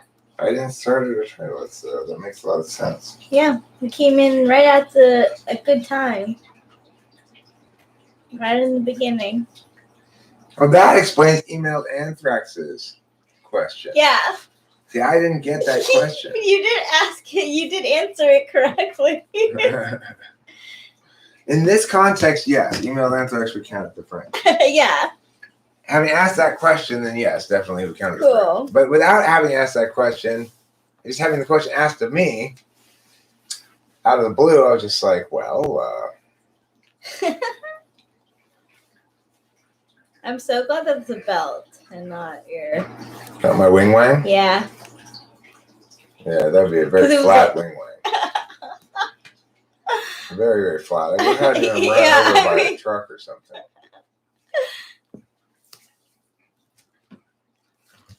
Is Kitty outside?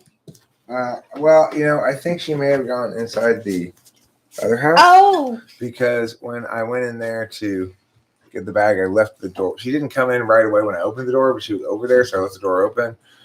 And then I came back after I closed the door. I wasn't sure if she was in there or not. Okay. I gather she probably is.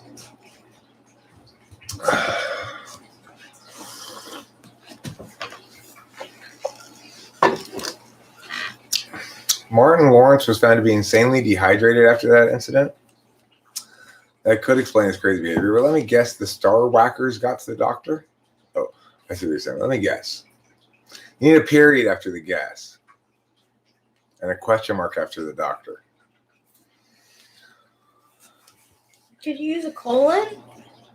Yes, you could. You could. You could also get a colonoscopy. Yes. Maybe have you considered getting a colonoscopy? Me?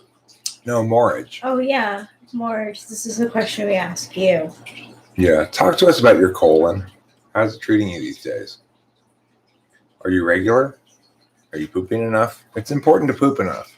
Every time I think about an older lady who is concerned about pooping, I think about your grandma. Because wasn't she? She's very concerned about pooping. Yes, highly concerned about it. Yes. And eat a little bit of. Please do. Please. I was gonna tell you when you got back. Please do eat as much as you would like. Okay.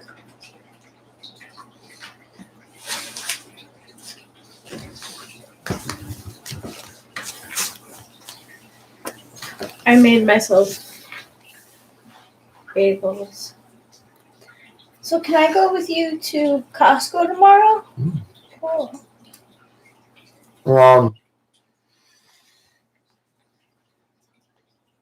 So, interesting what Legends Fall says there about Gaddafi. Apparently, Gaddafi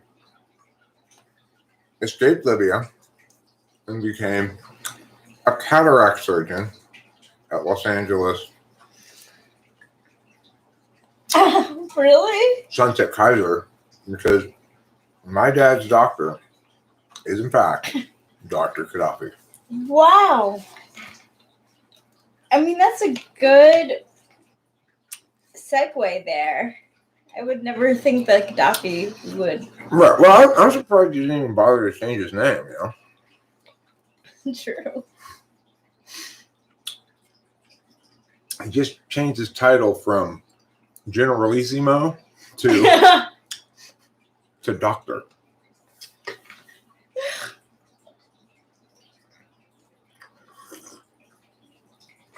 Of course, I personally question all those Libyan documents that proved what a great eye surgeon he was. He could have just had anybody make those when he was president, right?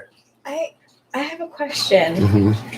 Was what your dad had today surgery or No. just the pre-surgery? He had the pre-surgery. Oh, so they had to see what had to be done. I assumed that because I was driving that they must be doing something, right? But actually what they were doing was a procedure to check his eyes that required them to dilate his pupils with some chemical of some sort. And so they recommended he not drive back and just err on side of caution. So when will the actual surgery be?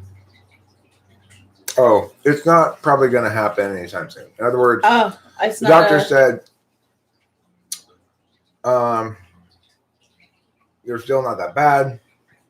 You could get it anytime within the next year if you feel like it's getting bad, but If you don't feel like it's impacting your vision too much at the moment, then there's no urgency because they're still kind of, growing, I guess, or something. What causes cataracts? I'm curious about this. I don't know.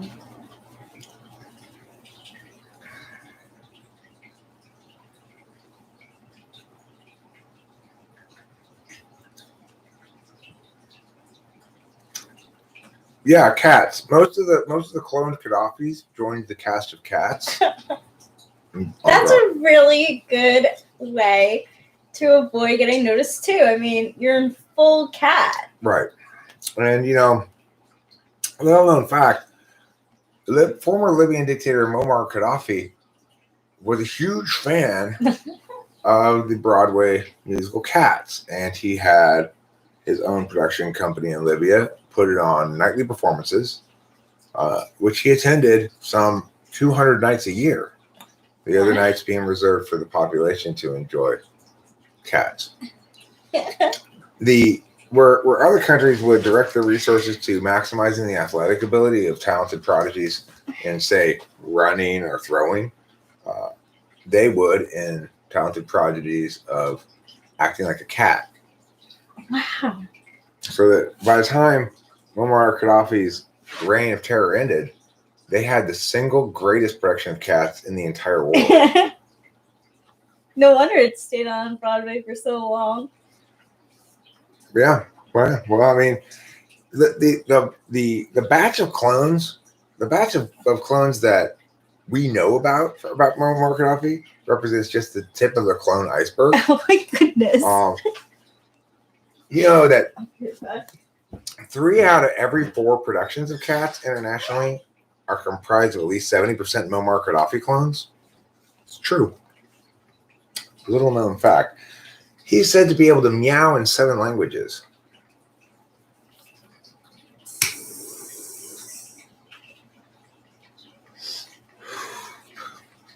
Well, yeah, I mean, like God's cloning your mom's face only took me 5 minutes. What do you think about that? Ooh, burn. I burned the shit out of Men Like Gods. You better get the aloe, buddy. You better get that aloe. My clones are eating me out of house and home. Okay, look. You guys, I know you love dried fruits, but they're expensive. You can't eat nothing but dried apricots. No, you can't have nothing but dried. You put the banana chips down. I'm talking to you people.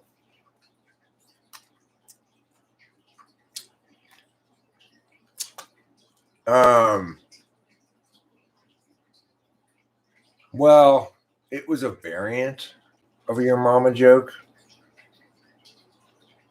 Sort of a meta absurd post your mama joke. Because it doesn't actually make sense for me to say that I cloned your mom's face in 5 minutes. To call that your mama joke is to exemplify nicely what the word reductive means. Are you giving them a good lesson? Well, men like jokes tried to misrepresent my beautiful piece of art as a your mama joke. When I said to him, oh yeah, well, I cloned your mom's face in 5 minutes. What do you think about that? To call that a your mama joke is to really reduce it in scope, scale, and significance. Instead, that was a moment of grace that you sullied with your strawmannery. And you also lost the opportunity to experience it in all of its glory because you were so busy trying to attack it.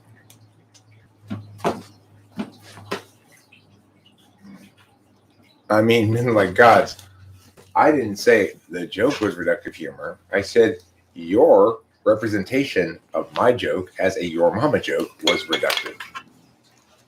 Different entirely from what you just said. which means you were reducing my joke to something smaller and less than it was. I have, just to the left of me here, the president of the League of Joke Evaluation, who is an affiliate of all licenses all the time. And he has officially declared, okay, very funny. I didn't get hilarious. Hilarious is the highest score you can get. I got very funny though. So you're wrong. Men like gods. And the expert says so. And he has a license to be that expert from all licenses all the time. I'm willing to accept it, that it was just very funny, not hilarious. But I'm not going to be defamed by your depiction of that joke as somehow trite, cliche, a reach. No, I won't. So you stand by it. Yeah.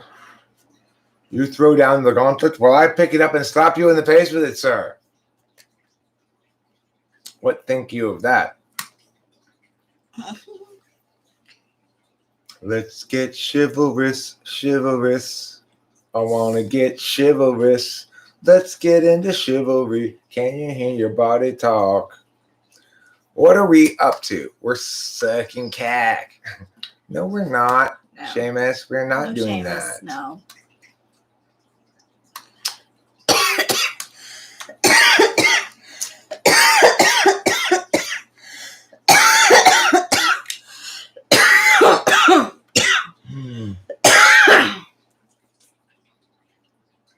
I mean,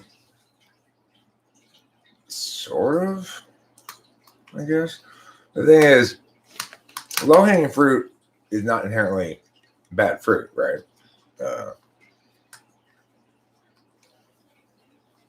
Sometimes the early bird gets the low-hanging fruit. And that doesn't render the fruit inedible, non-delicious. Okay. Oh, okay, I see.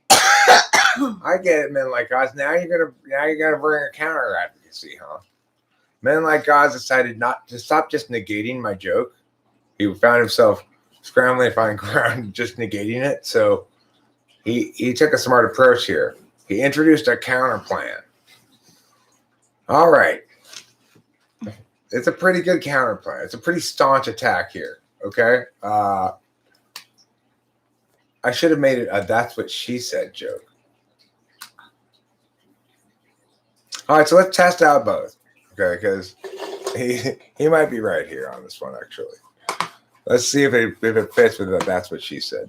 Now, of course, note I that like your mom's face. that your warrant, the warrant of your critique, your neg, is double binds with the nature of your counter plan, right? In other words, your counter plan is subject to your own critique. So you're going to kick the critique before you can win on the counter plan. But no, you didn't move the goalpost. And then you're running now a counter plan on critique. That's okay. You just have to kick the K. You have to kick the neg in order to run the CP. So let's see what is it about cloning again or something? This is they should have a class called Eric's Joke Analysis class. Joke Analysis 101. And you know what? Men like gods, we could co-professor it and fight all the time. I like that. I like that idea. Professor it and fighting it out.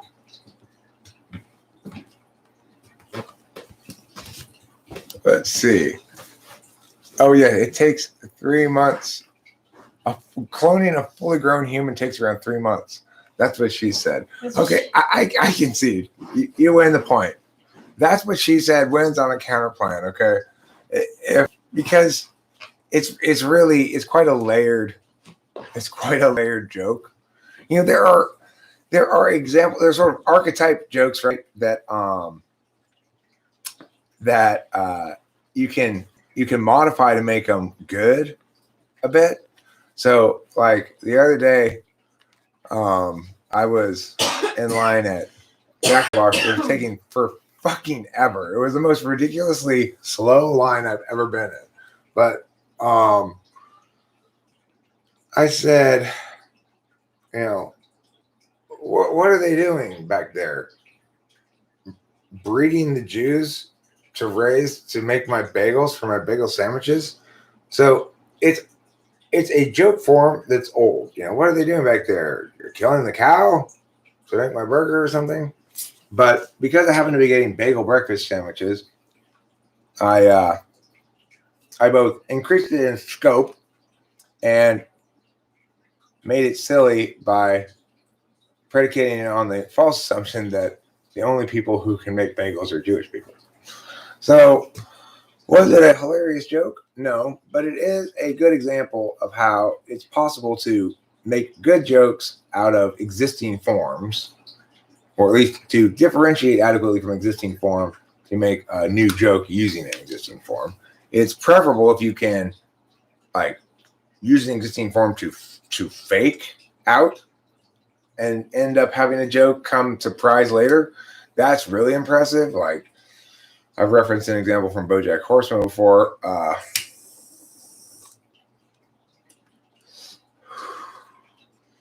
But the thing is this. I don't want to wait for my life to be over before I say, that's what she said. Wow! I was wondering where you were. Yes, Mommy was wondering. Oh, wow. Thank you, Pee-Pee. Yes, thank you. Winston's mom wishes she had the perfect joke for her entrance now, but you don't, and hello.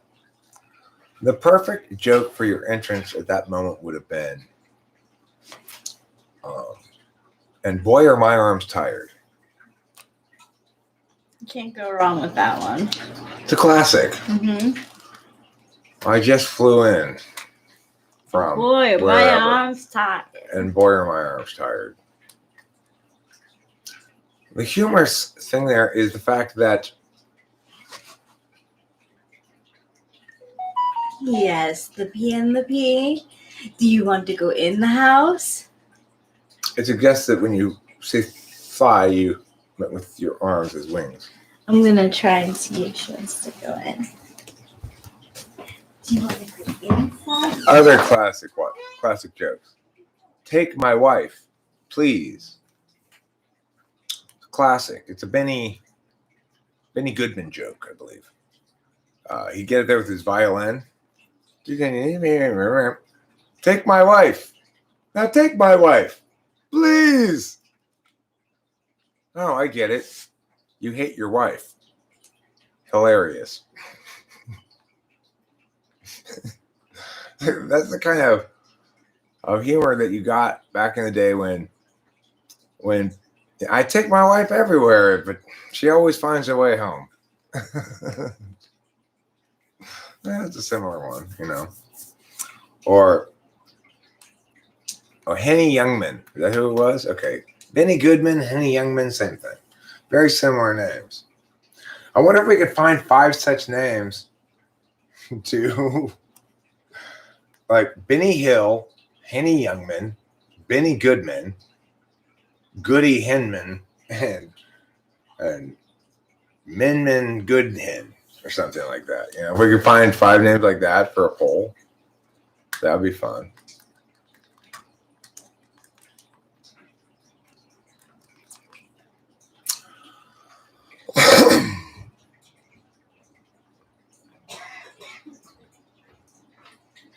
So, if it weren't for pickpockets, I wouldn't get any action. Another good one. Classic jokes. They represent a category of joke called the hilarious one-liner. What's a one-liner? A one-liner is a joke that is very short, basically. So, don't trust anything that bleeds for 5 days straight and doesn't die is a one-liner, right?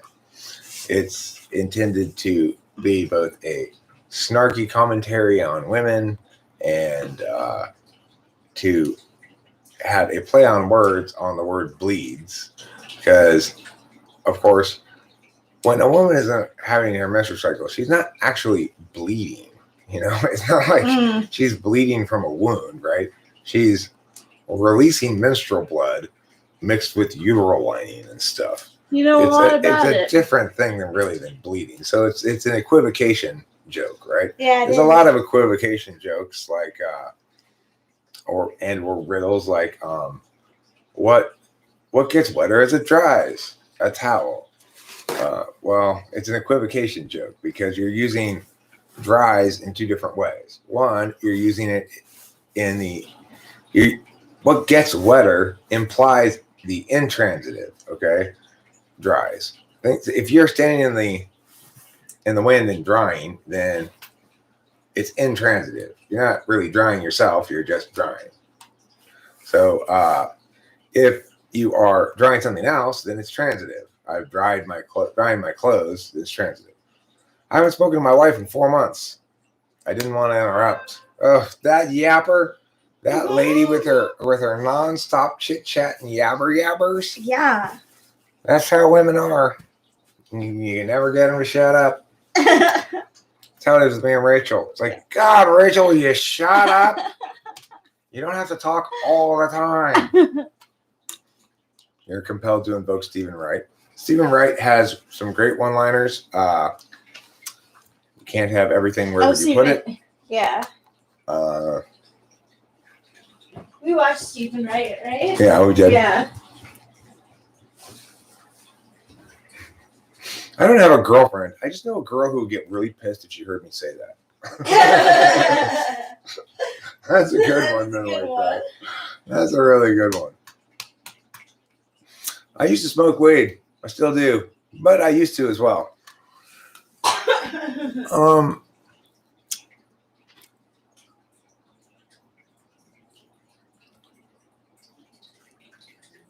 Mitch Hedberg said, an escalator can never break. It can only become stairs. It's true. He also said something along the lines of, isn't the emergency brake really just an emergency make your car smell funny lever?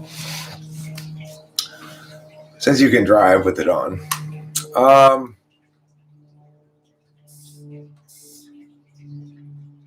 like Steve Martin's classic. Yeah, I've taken up smoking.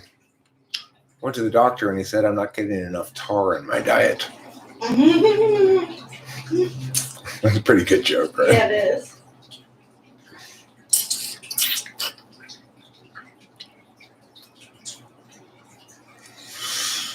That sounds more like confession than a joke, Seamus. Let's see. Other famous one-liners. Let me see if I can think of some others.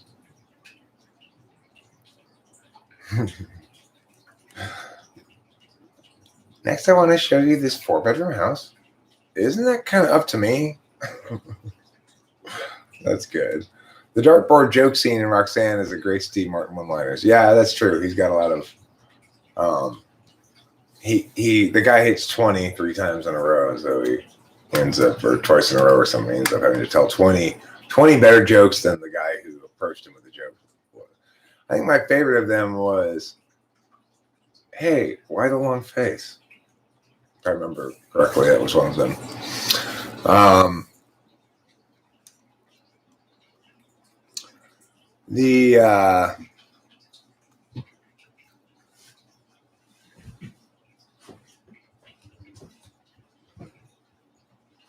Emo Phillips. Emo Phillips came up with the joke. People always come up to me and they say, do people really come up to you? I like that joke a lot. Who said that? That's Emo Phillips. Now, Emo Phillips is not did not age very well because he had this very very artificial affect to his delivery style that doesn't age well, I guess. But it's still a great joke, you know. He tells this really long joke about meeting somebody and going, you know, hey, we're from the same area. Oh my God, we're part of the same church. Oh, we're part of the same sect. Oh, we're part of the same subsect. Oh, we're part of the same subsect. You know, like then he goes like Northern Presbyterian Church of the Baptism Southern Branch Reformed or Southern Branch Unreformed. And the last guy goes, unreformed. He goes, heathen!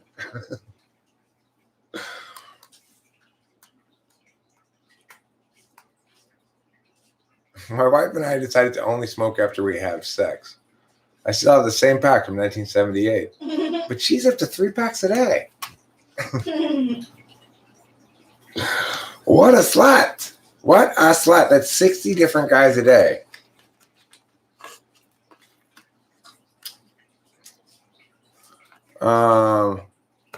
Other one-liners. Makes me want to look some up. I don't get no respect, let me tell you. No respect.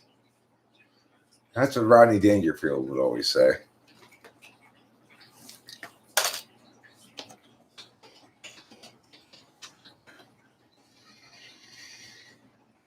Well, here's Reader's Digest's collection of best one-liners. This should be interesting. These should be family friendly. I ate a clock yesterday. It was very time consuming. That's actually kind of funny. Yeah.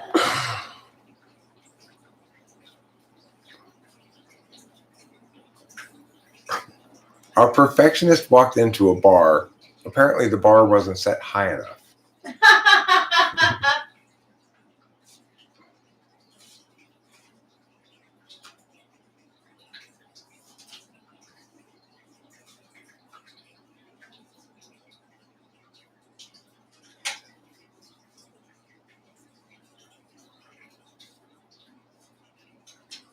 I own the world's worst thesaurus. Not only is it awful, it's awful. Ba-da-da-da-da-da. Ba-da-da-da-da-da.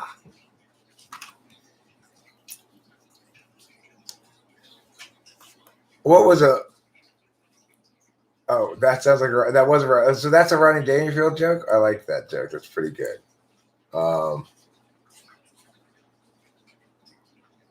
Andrew Dice Clay. I never liked him or thought he was funny, really. Here's a delivery of a boom. Why are you doing that? Yeah. Yeah. Why are you doing that thing that you do? Was he on SNL? I don't know. I'm not sure if he was on SNL or not. There was a time where like SNL had like basically no one. I don't note that Gen X, I'm not necessarily disagreeing with you. I don't really remember the jokes themselves, but I remember not liking his character that he played, you know.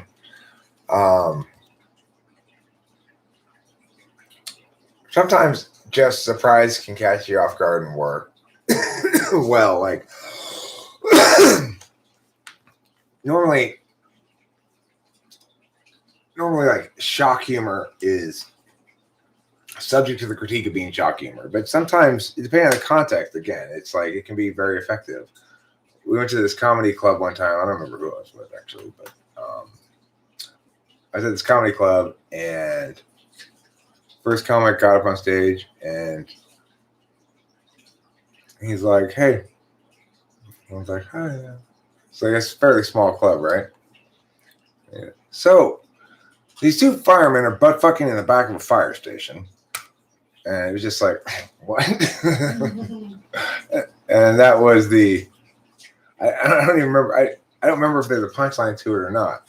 But it worked so well as as after the sort of setup as like, hey, how's it going? You know, and you're accustomed to this one kind of vibe, and then he hits you with this same vibe, but saying this joke that like jolts you a little bit.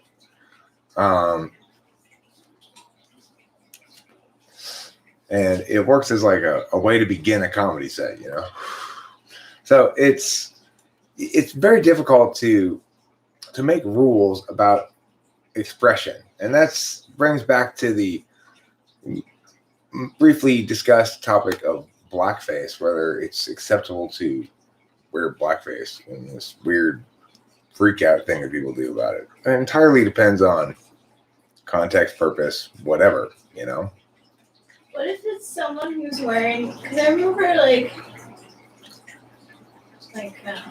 celebrity wearing blackface and getting in trouble for it. Like Ted Danson. Really? Yeah, he was going out with Whoopi Goldberg of all things at the time, and he got in trouble for going someplace in blackface. I think he was trying to make some sort of like "I'm with her" kind of statement that just blew up in his face. Yeah, I was gonna say, so like when a celebrity like does that sort of thing, like does it depend on the celebrity who's doing it? Well, I mean, here's the deal. If you're gonna do something like that,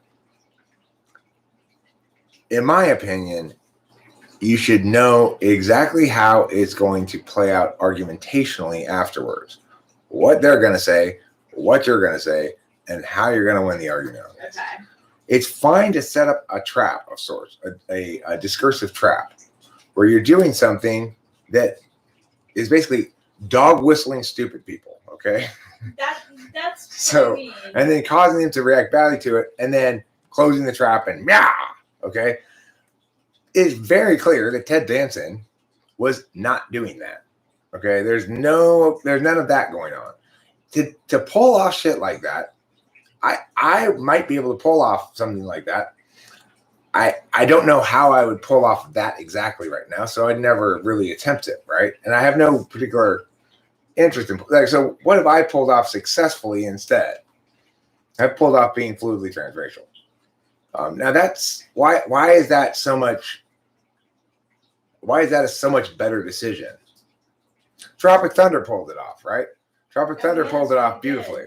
They did a great job of middle fingering the notion that there are firm rules about things like this, and showing how it can be done to attain great hilarity, you know.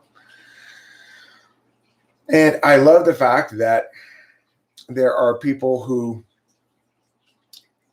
would still object to that and say, "Oh, that's very racist" or whatever, because they're walking into a trap with that, right? But it's hilarious, though. You know? It's not a joke about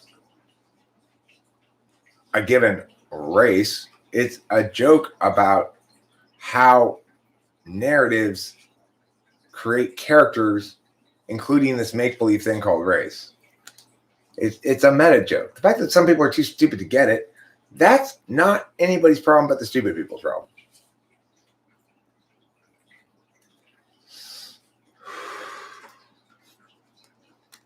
I mean, the thing is, the bottom line is this. I would I like good humor, and I like making good humor, and I sometimes take advantage of un-PC-ness to make good humor, but it's not my modus operandi. But the thing is, to the extent that I do like it, it's as a maker more so than as a consumer, although I do consume some good media. Owen Benjamin, I've heard his name a lot of times. I watched one of his videos and was like, why was this person recommended to me? But I didn't give it enough a chance to know what it is that's being recommended. If he really was excellent at it, I would I'd have to probably get over a little hateriness first and then enjoy it. That's how I go through things. coming to terms with my own hateliness of things. It's like, do I really want to pursue something that, like,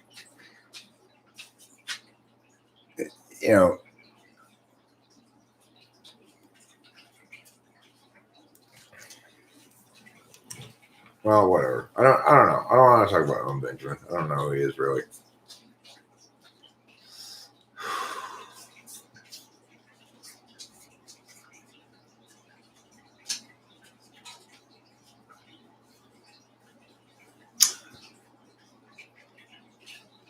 Okay.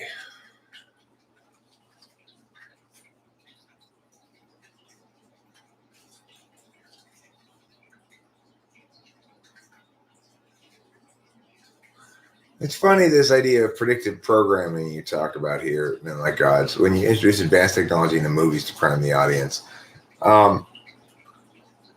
It's such a silly idea because I'm currently working with my student on Fahrenheit 451, and Fahrenheit 451 is a perfect example of what happens when somebody universalizes their own function bias and extrapolates things that oppose their function bias into I go to the dentist on Saturday.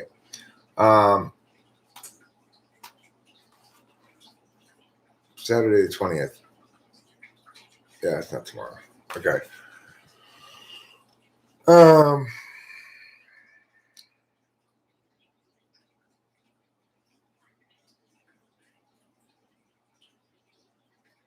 What was I responding to? Oh, yeah, that thing. So Ray Bradbury very much predicts this right here, okay? And except he predicts that it will be a scripted engagement in which no information is meaningfully exchanged. It's just about emotion. So in his book, his wife's always looking at these, hanging out with her relatives, she calls them. And who are they? They're other people from other places that appear on her walls that are all TV set, And they have conversations like, I'm mad. Well, you should be mad. Well, but he's unhappy now. Well, he should feel better about it now. Well, now he feels better about it. Now I feel better about it. Isn't that nice? Yeah, that is nice. It's all conversations like that. They have no content, just form, no function, right? Or, yeah. But of course, that's not what access to free flow of information between individuals in terms of visual and audio data has produced. In Ray Bradbury, there's a very active bias against visual and audio data in favor of language data. And this is a value that I identify with somewhat, but as somebody who's studied cognitive functions, I recognize it as just, a bullshit Luddite, classist, self-important projection of his own insecurities about the viability of text as an art form. That's what I find it. And so, nevertheless, you might say, if you read that book back in whatever, 1950, whatever he wrote it in, that he was priming us to get ready to accept advanced technology like the internet. Except that's not true at all, right? He was instead using his imagination to extrapolate out from existing trends to imagine a future, some parts of which he got right and most parts of which he got wrong. So we have to stop this notion that everything that we look at is part of some grand plan or scheme by somebody. A lot of decisions are made by committee, and a lot of those decisions that aren't made by committee are made for reasons unrelated to the reasons you're incorporating in your dominant frame. So if you're constantly looking for examples of people colluding to control the population, you'll see that everywhere, and you'll be wrong all the time. Most people, the vast majority of people, spend most of their time doing their own shit, right? Except it's important to them. You're here talking to me instead of trying to control a bunch of people, right? That's true of everybody. Most people are spending almost all their time doing their own shit, pursuing their own interests, pursuing their own, either gain or entertainment or whatever, and they're not engaging in this weird behavior that you attribute to people unnamed. All right. And what Moritz says is right as well. It's always been the case that our imaginations have preceded our actualities. The fact that intuitives know the truth of things sometimes before they can prove them is also the case. So Einstein intuited the theory of relativity, but it needed to be either falsified or not falsified, right? And if it was not falsified according to enough predictive tests, eventually you conclude that it's been essentially verified, right? But note, and of course it has been essentially verified within its frame of reference. Note, it was known and stated and explained before it was proved, because imagination always leaps ahead of actuality.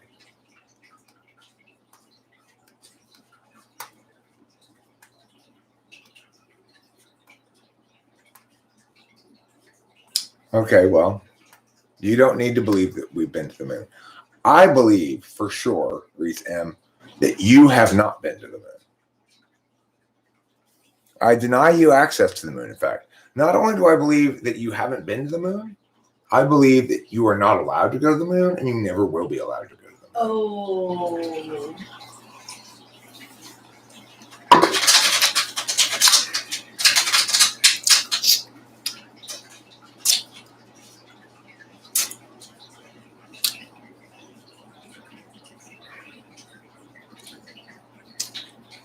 I mean, isn't it possible, men like gods, that story writers want access in some sense to the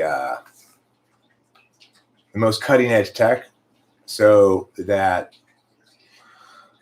they can extrapolate from it? I mean, isn't it plausible that any story writer might research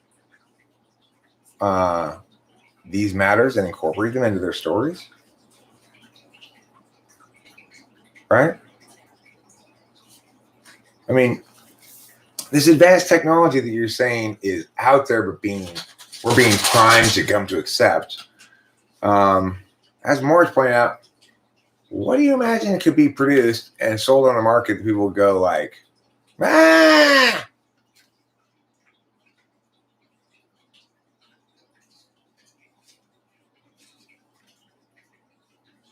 Okay, so is there also a group of interested parties who are putting in anti-technology messages into movies, or is that those are just actual creators? Because there are plenty of anti-technology messages in movies as well. Those ones are just honestly the creators expressing themselves, but the pro-technology messages are a nefarious group, right? Or do the anti-tech people have a nefarious group too? They're competing with the pro-tech people. If not, why not?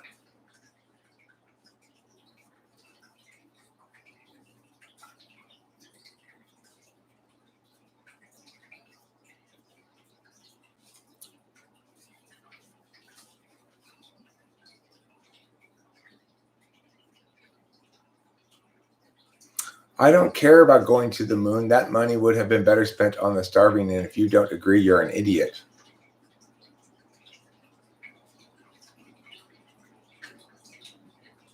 I mean, did you ask the starving if they want that money? You sure do seem presumptuous about the starving. I didn't ridicule you for not believing in the moon landings. I said I'm convinced you've never been to the moon, and I've implemented a rule that you're not allowed to go to the moon. And you're never going to go to the moon, therefore. Believe it or not, Sam, I've actually looked into the moon landing conspiracy. It does qualify as the sort of event that one could imagine, at least. It's limited in scope enough in time that with enough effort and control mechanisms, one could conceivably create a conspiracy that would stand scrutiny for a few years at least. It's conceivable. So, okay, which is enough of a reason to make me wanted to look into it. I have looked into it substantially. And, I mean, there are many more reasons to believe that we did land on the moon than that we didn't. Now, the question I ask people who don't believe we landed on the moon is, the first question I always ask them is this: do you believe in something called escape velocity?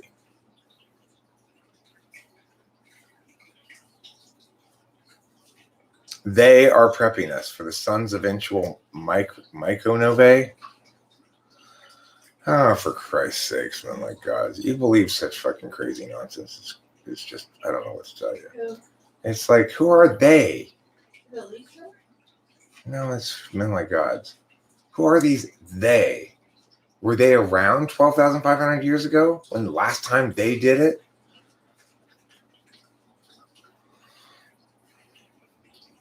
So, Reese M., do you believe in escape velocity? Lee Sherman's laughing. It's not me, Rachel.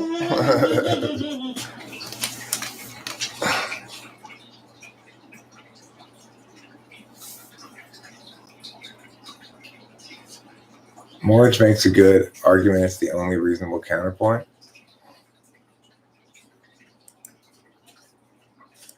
I mean, it is a good counterpoint, I suppose, and not one I've ever heard before, actually. It's a new argument to me. I've never heard that argument. But it certainly is not the only reasonable counter argument. There are shit tons of other good counter arguments. Note, to call them counter arguments assumes that you're taking the AF and trying to establish that we didn't land on the moon. I think it's fair for you to take the neg, which is easier. That those who are insisting that we did land on the moon provide evidence of at least the capacity to have done so. Well, so recent, but you didn't answer my question.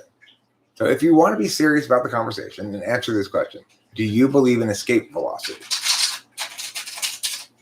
Do you believe that an object can reach escape velocity and exit Earth's atmosphere or not?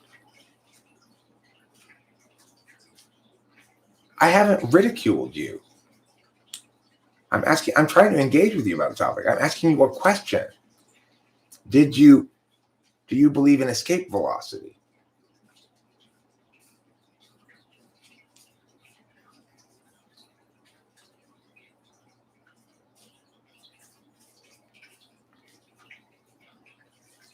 Escape velocity seems far-fetched.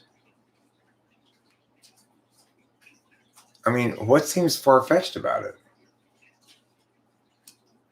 You're saying it's not possible to launch an object off of a planet back into space? We know that it's possible for objects to come onto the planet from outer space, right? You do agree that meteors sometimes hit, right?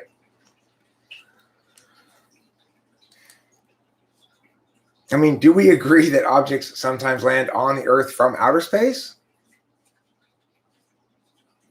Yeah, escape velocity. Do you believe it's possible to successfully propel an object of some size such that it can escape Earth's gravitational pull and leave Earth's atmosphere?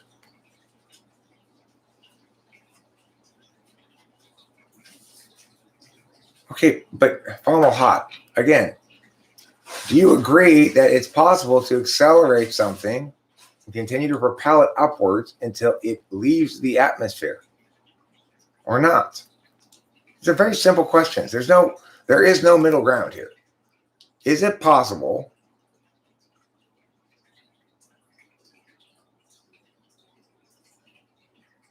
Yeah, is it possible to launch something, a rock or something?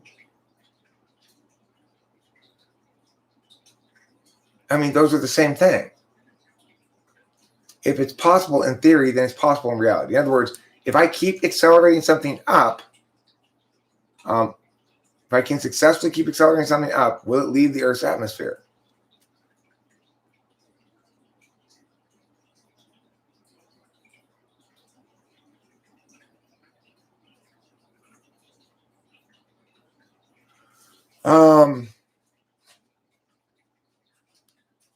I mean, the atmosphere is not pressurized. We feel pressure down at the ground level from the atmosphere above us, just as we feel pressure underwater, right? So you'll note that water isn't pressurized. The amount of pressure you're under depends on how deep you are underwater, right?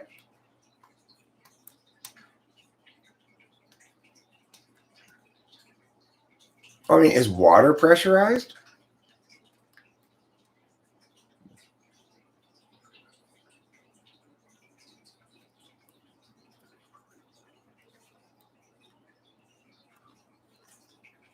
No, but Reese, I'm asking you a question because you don't seem to understand what pressurization is. Are you cloud?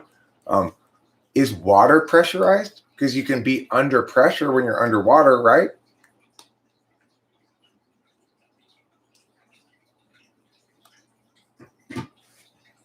When they say that a cabin of an airplane is pressurized, what they mean is they're returning the pressure that we normally feel at around ground level, right?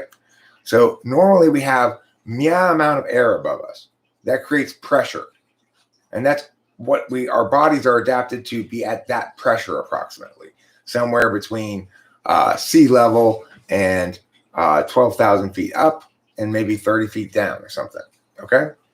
Those are the amounts of pressure that our bodies are adapted to survive in. So the reason we experience pressure is because we're under a bunch of air, or if we're underwater, because we're underwater. No, Reese, again, do you understand what pressure is? Pressure is something that you experience as a person. People experience it, right? You can measure the pressure that something's under, right? Well, I will answer your question, Reese M., when you answer mine. Do you believe in escape velocity? That it's possible to shoot something up into the sky continually high enough until it gets as outside of the Earth and its atmosphere. I mean, you do believe in planes, don't you? Airplanes?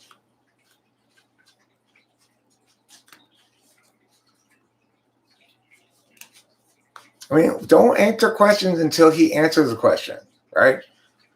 He's playing ESFP game. You don't get to ask more questions until you answer questions. Do you agree that escape velocity is possible or not? Reese M., I'm not talking about your question because you haven't answered mine. Once you answer mine, I will address yours.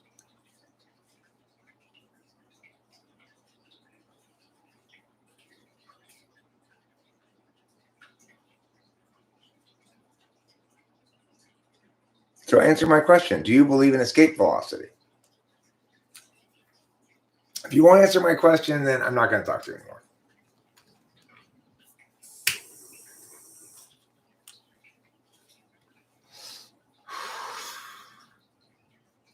If the answer is no, then there's nothing further to talk about. You think that it's not possible to shoot something off of the Earth. So of course it's not possible for us to land on the moon. All your evidence of fake moon landings is irrelevant, right? Just show me proof that it's not possible to leave the Earth's atmosphere.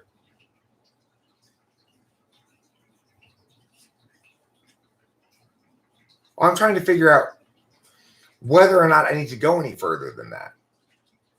No, you're totally wrong. The validity of escape velocity has huge bearing on whether or not we went to the moon. In fact, if escape velocity is invalid, it's definitely the case that we did not go to the moon. Indisputably so. And if it's valid, it's possible we went to the moon, but maybe we didn't. Okay? So is it relevant? Fuck yeah, it's relevant. It's incredibly relevant. So in other words, if he says, no, I don't believe in escape velocity. Okay, so Reese-M does say he believes in escape velocity and believes in satellites. So he just doesn't believe in the moon landing. And so the reason you don't believe in the moon landing is because it was cheaper to do it, to fake it, is because we didn't have the tech to get to the moon back then, but we do now? Is it because we weren't going to get there in time? We wanted to beat the Russians? What's your link story here?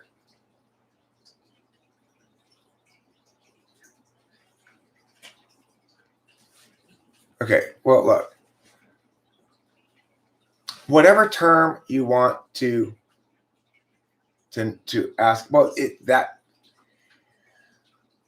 does have bearing on whether we can go to the moon because it's necessary but not sufficient.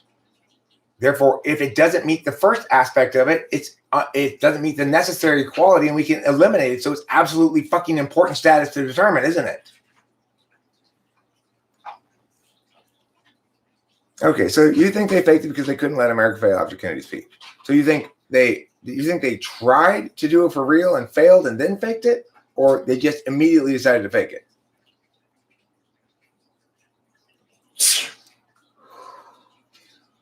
Well, that's fine. We're working there, Oliver Ryan. He's answering my question. He's not providing evidence of anything except the answer to my question.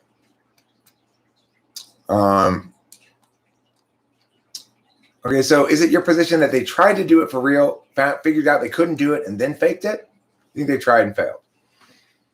Okay, I mean, that's the most plausible of the fake moon landing scenarios. At least you've chosen the most plausible of them. It is at least plausible.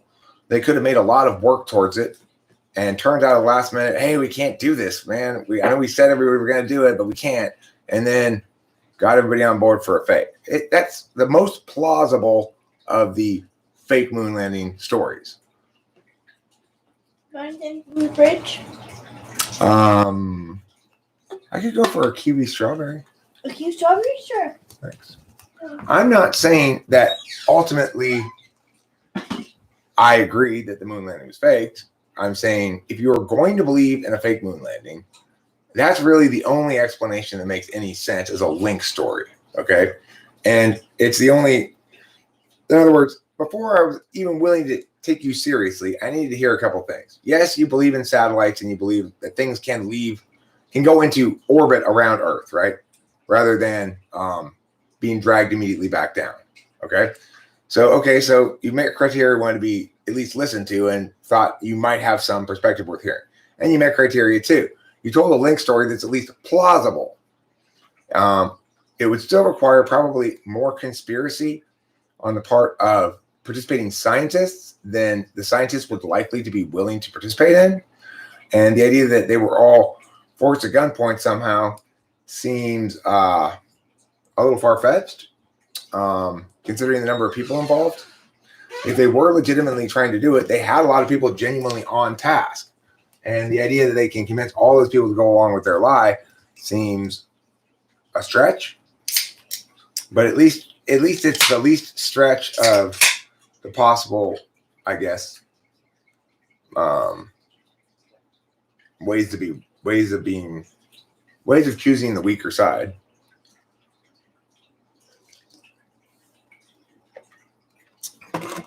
It's definitely the case that the fake moon landing side has the weaker arguments in totality.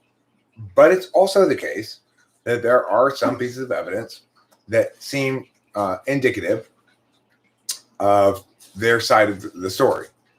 So a lot of those pieces of evidence, though, are pieces of evidence that ask you to draw intuitive conclusions. So they're things like, why did he answer this in this weird way? Or if it was really Mya, why wasn't there a Mya? Things like that, right? Or if you look closely at this picture zoomed in, you can see a person without space outfit on in the background. When you do look at the picture actually close in, it's anything but definitive, right? It requires a lot of intuitive leap to conclude that that's what that is.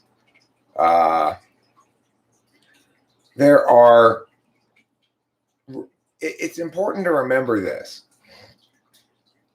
If you start with the conclusion or have a clear desire for a conclusion, and you're looking for a preponderance of the evidence kind of holistic conclusion drawing mechanism, if you're looking through that, you will find what you're looking for. But that doesn't mean you're going to be right. The more time you spend looking into it, the more you're going to agree with what you already agree with. Because you're not approaching it through a deliberative mechanism, you're approaching it through a knowledge mechanism, and probably either an overactive or a weak one, you know?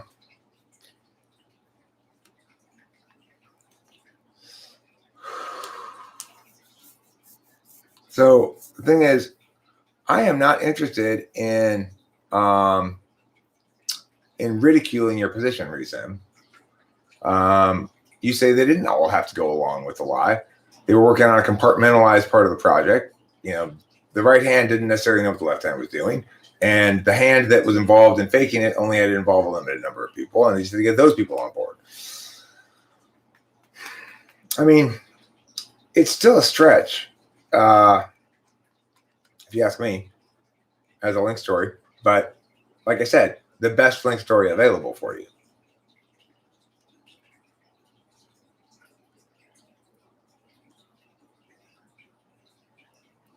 I mean, there are objects that NASA claims to be rocks from the moon. Are they, you don't consider that evidence because you haven't done chemical analysis on the rocks yourself, or what?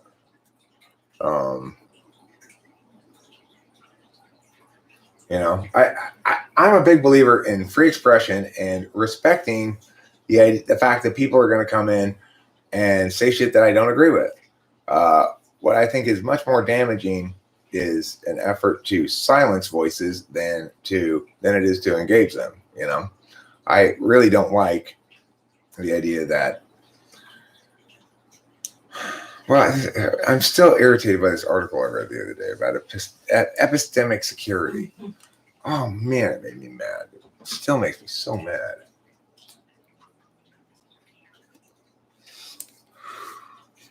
Turns out it was fossilized wood, according to whom?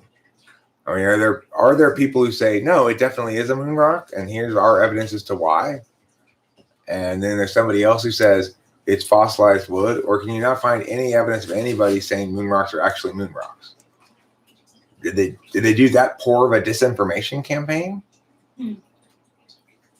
I mean, it's fine if you're dismissing evidence to the contrary as disinformation, okay.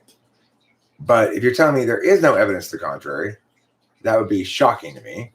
I'd have to look into it, and I think but if you were correct, there's no evidence to the contrary, whether it's fake evidence or not.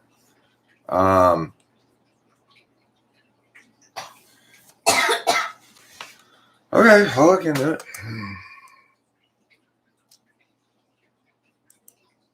I'm going to start by Googling how are moon rocks different from Earth rocks.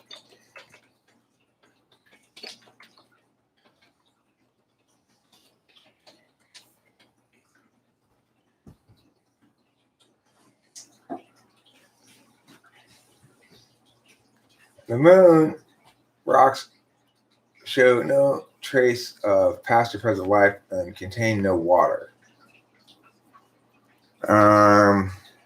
Now let's see here. This article from March 9th, 2020, which is Science News by AGU. AGU is eos.org. I'm not sure what website this is really, but it says here, new analyses of oxygen isotopes reveal terrestrial and lunar rocks aren't as similar as previously thought, potentially changing the way we think the moon formed. One of the most important scientific outcomes of the Apollo program was giving scientists the opportunity to explain our moon's origins. Geochemical analysis of the Apollo lunar samples suggested that our moon was formed 4.5 billion years ago. Okay.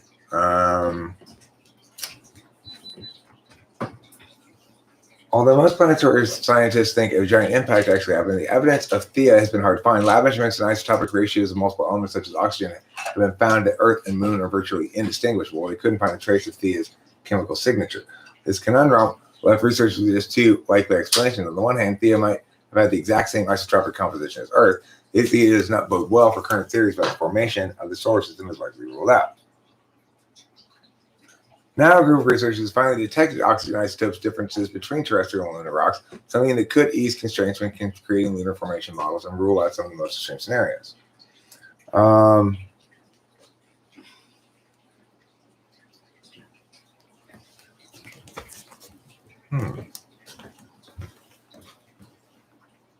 Let's see.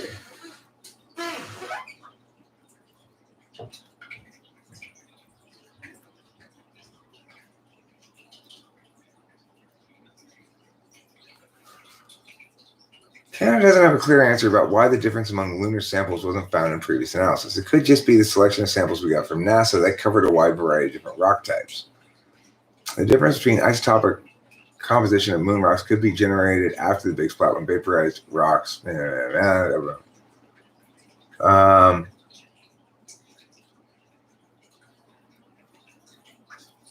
It's much smaller between Earth and Moon, the isotopic difference, than it is between Earth and most meteorites. It's enough to put a slightly different constraint on models of the impact made of the Moon. I think that's an important contribution. Okay, so now what I glean from this is a good opportunity to sort of test to see whether you're a good thinker, okay? So looking at that article, I'll link to it so you can look at it yourself. It elicits for me, related to this topic, exactly and one very important question, okay? What question does all that stuff I just read provoke, okay? It provokes a specific important question that will help me to determine whether Reese M is right or not. What's the question that should be asked now, having heard all of that, to determine whether Reese M has a piece of evidence that sides with his side or the other side? There's one question that needs to be answered. What is it? Anybody know? The answer is, are these new isotropic findings, were they taken of moon rocks brought back from China, by China? Because China went to the moon recently, right? If in fact these new moon rocks were brought back from China, and those are the ones that are showing the isotropic difference, and the previous moon rocks that they got showed identical to Earth rocks, then that would be a strong piece of evidence in favor of what Reese M is saying. But if the new findings on the new rocks are just other bits of old rock they finally got around to or something, then it doesn't support Reese M's claim. Now, note what does support Reese M's claim is the fact that scientists predicted before getting moon rocks that moon rocks would have a substantial isotropic difference from Earth rocks. For example, that there'd be an equivalent isotropic difference to meteorites. When they got the rocks back from the moon, purportedly, they discovered no difference at all. So that would suggest that either the scientists were totally wrong about the moon's formation, or that the rocks they got weren't really from the moon. They were just Earth rocks. Now, note, it would also mean that they're not petrified wood. Because petrified wood is definitely of Earth origin. You can't mistake it for a moon rock. So whoever said it was petrified wood, that's silly. That's a very silly idea. you'd have to think NASA was incredibly stupid to try to pass off petrified wood as a moon rock.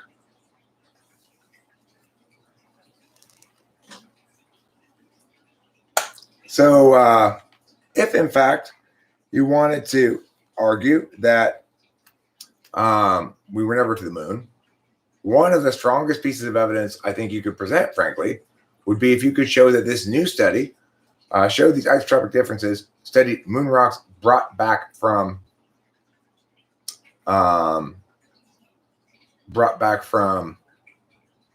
China, and that they are determinedly different in isotropic composition than the purported moon rocks brought back from NASA. Well, that would be a strong piece of evidence in favor of you. But it doesn't say what these new samples are clearly in the article, whether they're from China or not. It was Holland he gave the petrified wood to. Okay, so now you've got yourself you've got a complication in your link story, right? Because before we were imagining these people to be competent, trying to, and almost maybe getting close to succeeding and actually going to the moon, but then having to fake it at the last minute. But anybody who had any competence at all would know that they could never pass off petrified wood. So now your link story is crumbling, right? You have to have consistency here. They can't both be so good to have pulled it off and so stupid as to use petrified wood as examples of moon rocks, right? So you got to check your source there. It's probably bullshit. Or if it's not bullshit, then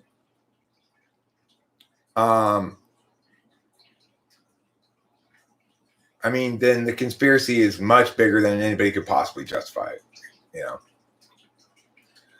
Okay, so now you start going to other justifications that don't justify things. Don't bring up Freemasonry or other magical occult shit, okay? Don't attribute bad motivations to a group and say this is proof of anything. It doesn't work like that. You have to think properly.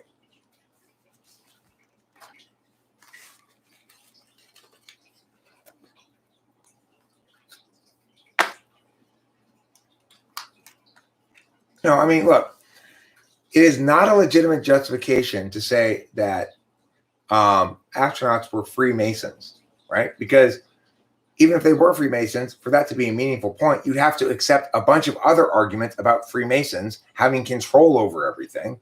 And that simply doesn't, that falsifies super easily. So, you know, that's definitely magical thinking.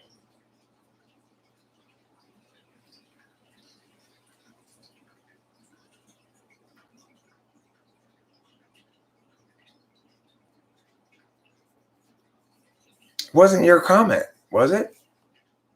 It was Reese M's comment. Yeah, I'm not talking about anything you said, Leaf Chairman. I'm talking about Reese M's comment about Freemason.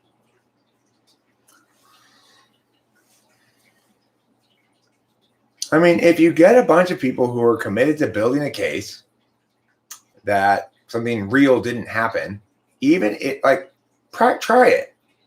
Try it for something that you believe actually did happen, and go into it with as much effort to determine that it didn't happen as you do with this. You'll be able to prove it for your own satisfaction because of the way you're proving things. I believe Freemasons exist. I went to a Freemason funeral for Kimberly's grandfather. He was buried in a little apron.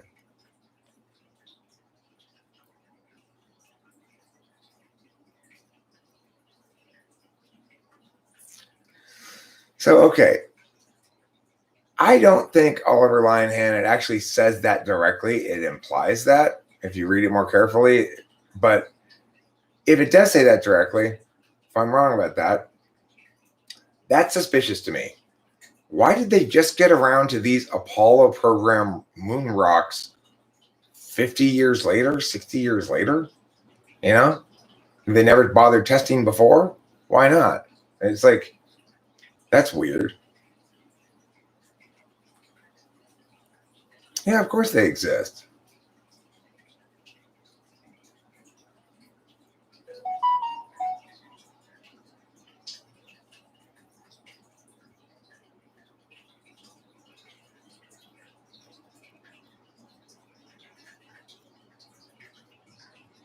Okay, so right, you see what I'm talking about though, because it says that, which would imply that the reason they find these isotopes now is because their equipment's better. It's more high precision, right? But then later in the article, he says he doesn't know what to say to account for the difference. And says, well, it must have just been the samples NASA gave us back then, right? So that really confuses the matter, doesn't it?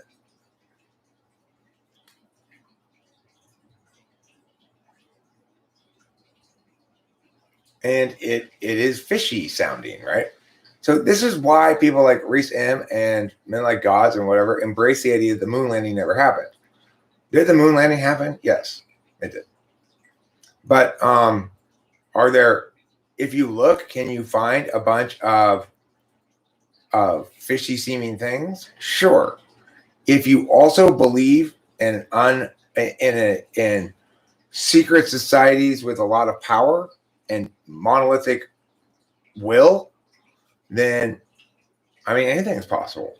But of course, you're believing in something that's contrary to reality. You're believing in something that can transform from a fish to a bird and back again at will's notice. It's not real world, how the real world works. There are all sorts of societies, secret and not, each with a different agenda. Individuals within each of those societies either adhere or don't adhere to the agenda in various degrees according to their own principles and understandings of things.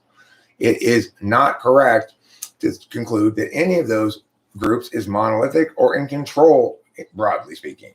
The sort of things that you afford credit to a given group for are much broader than any group can meaningfully execute. It assumes that their heuristics are correct, that you can make predictions of how certain actions are going to impact large societal things with many, many variables and a very chaotic system.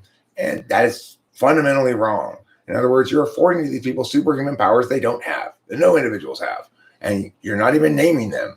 They're a group. They're not individuals, right? That's what makes them so nefarious. They're a nefarious group of sometimes named individuals. But most importantly, they're not really individuals. They're all representing their secret society's will. And that's just not life. That's not how the world works. So, I mean, if you want to believe that, go ahead, but don't expect it to be convincing to anybody. It's predicated on fundamentally wrong assumptions, right? Which is not to say the conspiracies don't happen. I believe 9/11 was at least somewhat of an inside job. Building 7 falling down, there's no explanation for it from anybody. That's a compelling piece of evidence that was a conspiracy of some sort. And not just a conspiracy of Islamists trying to blow up 2 buildings, because if so, why did this 3rd building collapse into rubble for no reason? So it's not like I'm resistant to accepting the reality of conspiracies that do have a smoking gun. What I don't like is when people present their conspiracies as determinate when they don't have a smoking gun. In other words, don't come in here telling me you can win the argument about it. You were coming in here telling me my intuition tells me there's something fishy going on here. I can't prove it yet, but that's my intuition tells me. There's a lot of circumstantial shit that's suggestive of it. That's how you speak intelligently about stuff that you can't establish determinately. I am willing to say 9/11 was a conspiracy because Building 7 is a smoking gun. It's impossible to explain any other way. The boldness of your claims should be predicated on the strength of your evidence, not the other way around. In other words, you don't find strong evidence to make a bold claim. You make a bold claim because the evidence supporting it is so strong. And to be strong means to be universally testable, objectively testable as data. You require nobody to use their own intuition, in other words. If you're requiring people to make intuitive leaps to reach the same conclusion you did, that's not a defensible position argumentationally. It may still turn out to be correct, but you have to present it as what it is. An intuitive, predictive position, probabilistic position. This is more probably true than something else, rather than the single answer. Because if you're doing that, then you're misrepresenting the strength of your own case.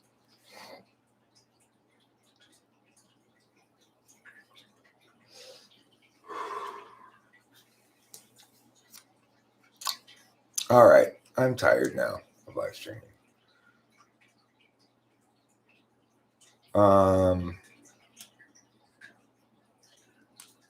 And to get back with, okay, well, Legends Fall, like I said about the Pentagon before, I tend to agree with you that probably there really wasn't much aircraft debris on the Pentagon. However, I also think they did that. My opinion, my hunch is that the evidence I have seen of plane wreckage or plane debris is disinformation, is doctored in some way to be convincing that, in fact, the plane did crash into the Pentagon. However, even though that's what my intuition tells me, I have seen evidence of plane wreckage at the Pentagon. And while I might agree with you that given how long it came out after the event, it's very fishy, I'm not willing to make arguments about that because I have to acknowledge that disinformation or no, it's effective enough to falsify my claim. You know? So, in contrast, Building 7,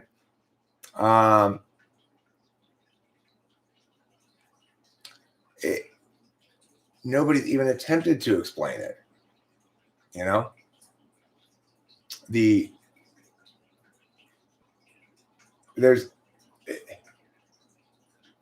And crazily, interestingly, it shows you how carefully the information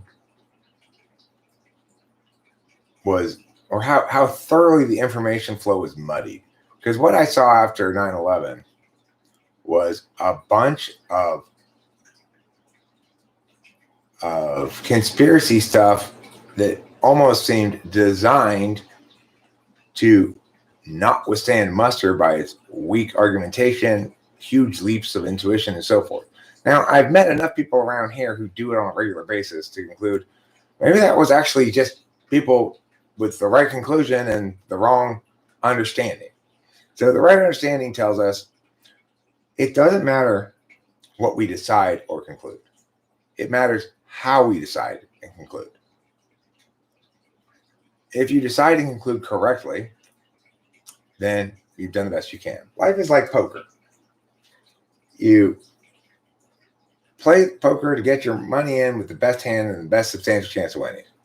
You can't play poker only getting your money in when you have the stone cold nuts guaranteed to win, or you'll almost never get to play, right? So you got to understand that your job is to play correctly, which is, I've got 2 9s here, the third 9 on the board. Yes, there's a possibility of a flush card coming out, but I've got the best chance, so I've got to go all in here, right? Now, your intuition might say, I just have a feeling that that river card is going to be another heart and I'm going to get out flushed here, right? Your intuition might tell you that. But the right poker play is to go all in there. You've got the best hand, put the pressure on them. If they call and catch the flush, you still made the right play. Argumentation is the same way. It doesn't really matter if you have the right conclusion because nobody gets lucky forever. And being right is only meaningful to the extent that you can convince others you're right. So we always want to be very cautious in our claim making because when we're right, but we're right in the wrong way, we hurt the team we're trying to help.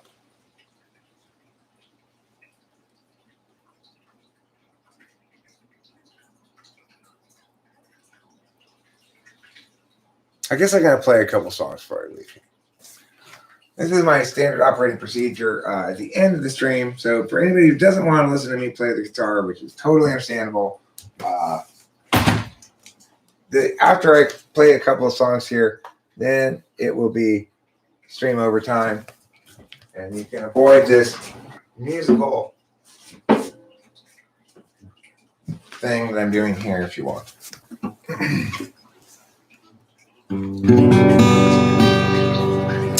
All right, let's pull up the old set list, Bobette list, and see if a couple of songs don't reach out and call my name and say, Eric, sing me. If they do, I'll say, okay, little song, I'll sing you with my singing voice. Wonderful.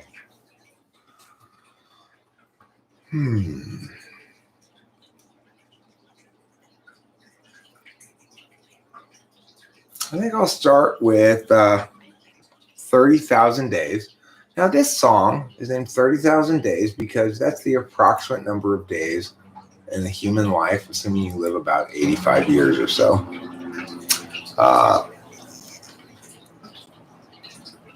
So why don't you all just sit back, relax, and let the musical adventure take you away.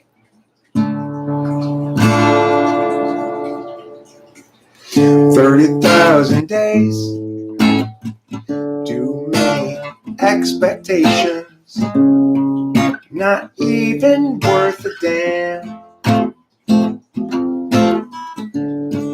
1,000 nights to sleep off the intoxication, otherwise you won't escape the plan. I've wasted half my days trying on others' ways. Who can tell me my priorities? Is there anybody who knows the key? 'Cause I'm tired of doing it wrong. One direction and have all along. Wait until I know. Or is that just hesitation? Clarity's no good once your chance is gone. What I need to show is it so below my station. I'm tired of doing it wrong. I've wasted half my days trying on others' ways. Who can tell me my priorities? Is there anybody who knows the key? 'Cause I think I'm doing this wrong. I think I'm doing this wrong. Yeah, I think I'm doing this wrong. Doing it wrong. Okay. 30,000 days. You've already used up some of them. You should count and find out how many days you used up so you can determine how many days you have left.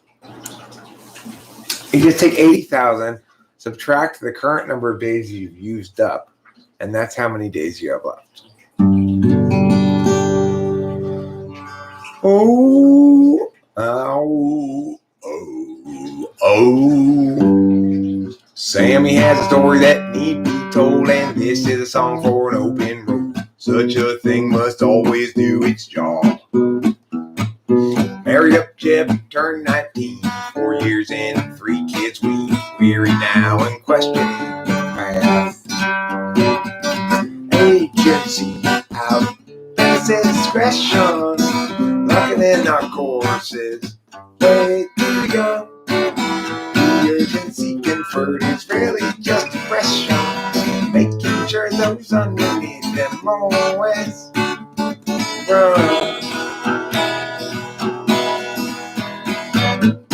Everybody panic about the kids, lock them up with extra dexedrine, mathematics to produce success. or impose more unjust duress. Agency outpaces discretion, locking in our courses way too young. Agency conferred is really just oppression, making sure those underneath them always run. Doug at 20 thought bourbon fun. Likewise, Doug at 21, and so forth, well up into middle age. Well, once that seemed to set him free became his whole identity. Now Doug's about another drunken rage. Agency outpaces discretion, locking in our courses way too young. The agency conferred is really just oppression. They'll offer you incentives, but they haven't got a thing that's fun. Everybody's panicked about the kids. Lock them up with extra dexedrine. Mathematics to produce success, or impose more unjust duress. Agency outpaces discretion, locking in our courses way too young. Agency conferred is really just oppression, making sure those underneath them always run. Without consent, it's really just oppression by parasites surviving on the wages earned by lying while they feed their fear of dying. Yeah, let's feed upon the futures of the young.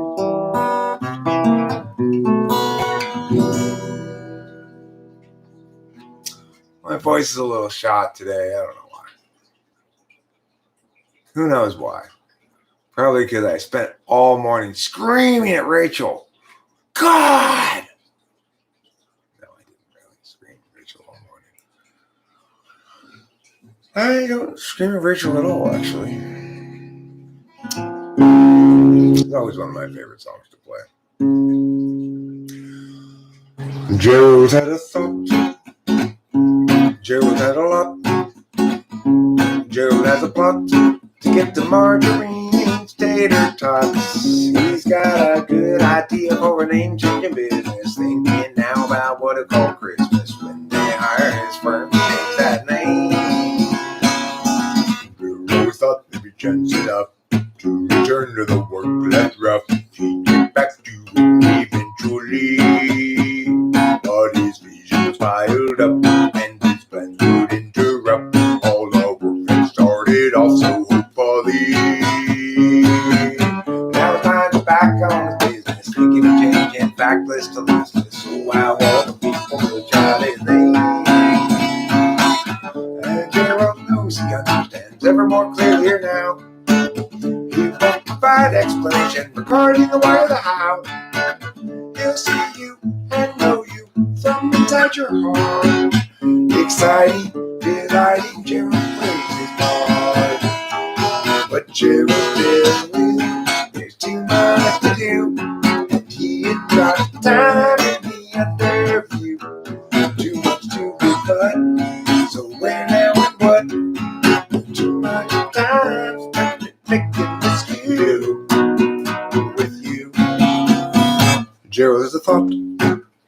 Gerald has a lot.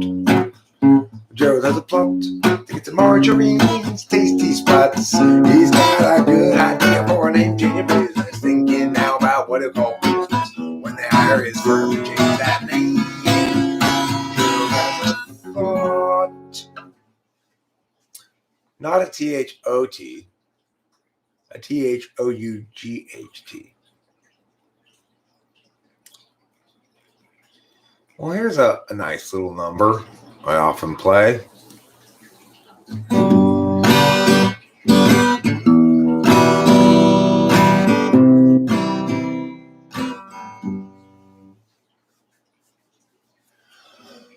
When I was younger, it seemed that everything gleamed.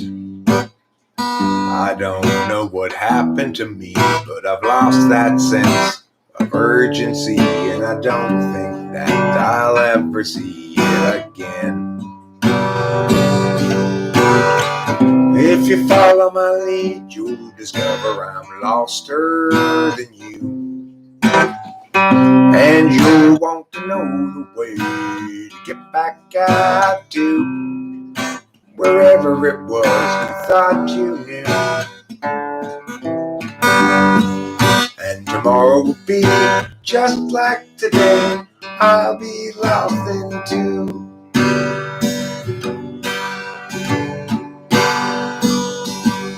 It's a matter of mood as much as a matter of will. And the things I do and the direction I point to still seem a part of me, departedly. And I wonder if I'll ever see them again.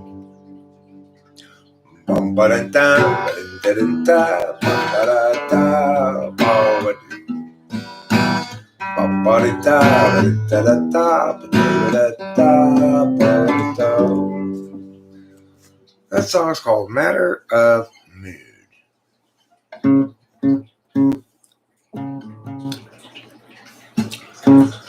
Too much noise in the data stream,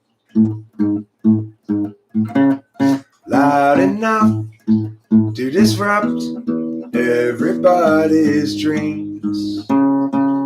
Frustration seems takes a man until it seems everybody's just throwing shade.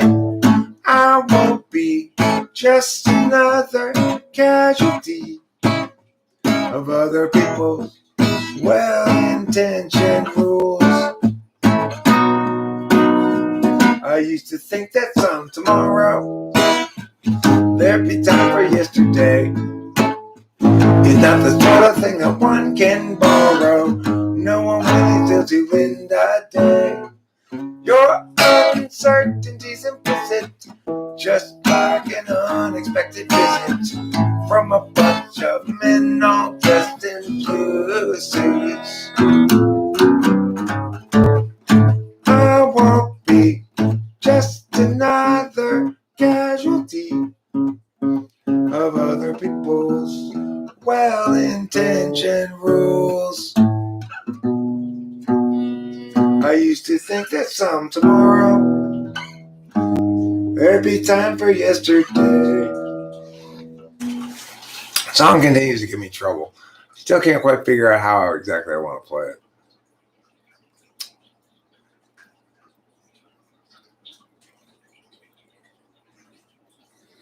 In contrast to this song, which I know exactly how I want to play it, but don't necessarily always play it perfectly, but at least I know what perfectly is, you know.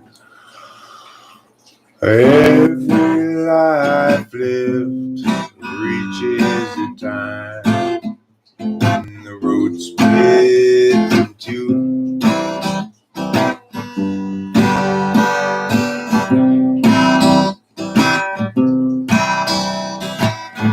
There are times, hard times, times of despair, times when it's hard to feel good. That's when I look for my sack full of solvency and my satchel of helpful goods.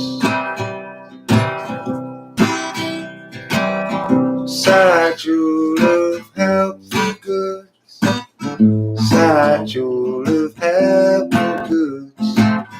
Satchel of helpful goods. Every life lived reaches a time when the road gets to the end.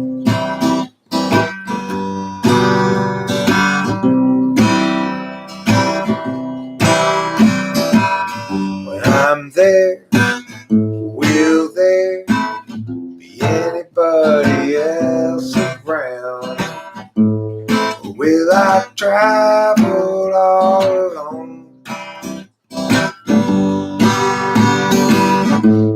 So when I look for a sack full of salt and sea, and that satchel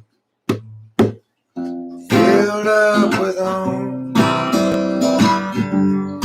and that satchel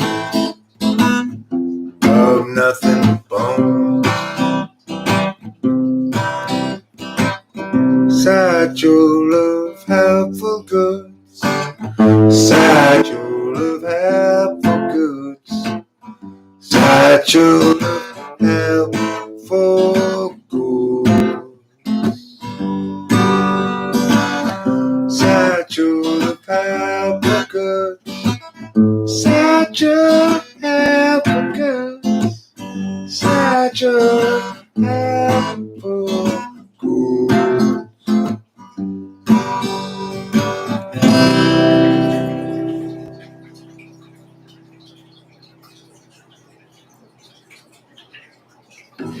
That's about as well as I can play that song, actually. I could sing it a little bit better, but that's how it should be played on the guitar for sure. That's pretty right on the money.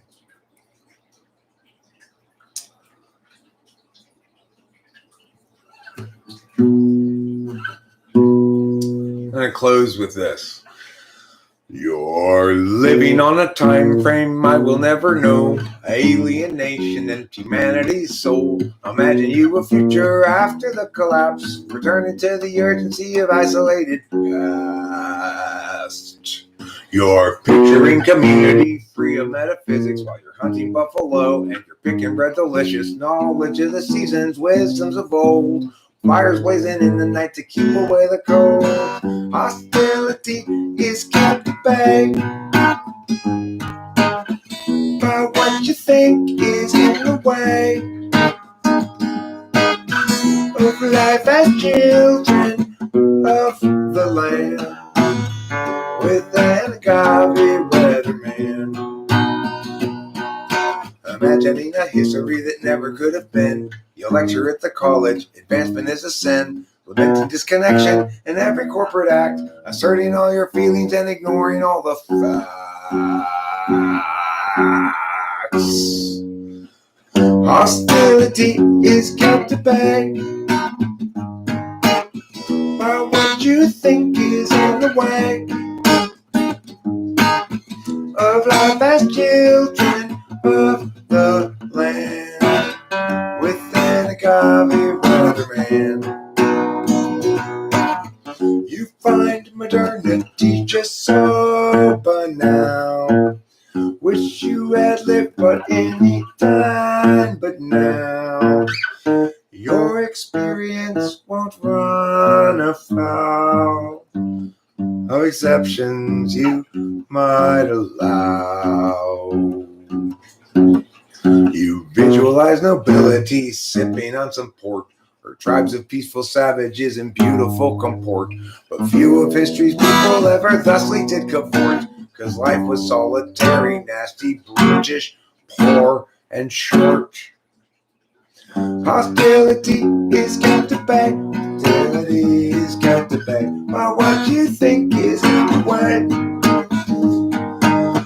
of life as children of the land, with an agave weatherman. With an agave weatherman.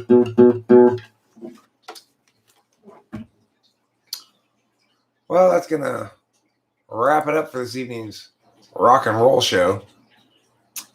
Hope you enjoyed it, and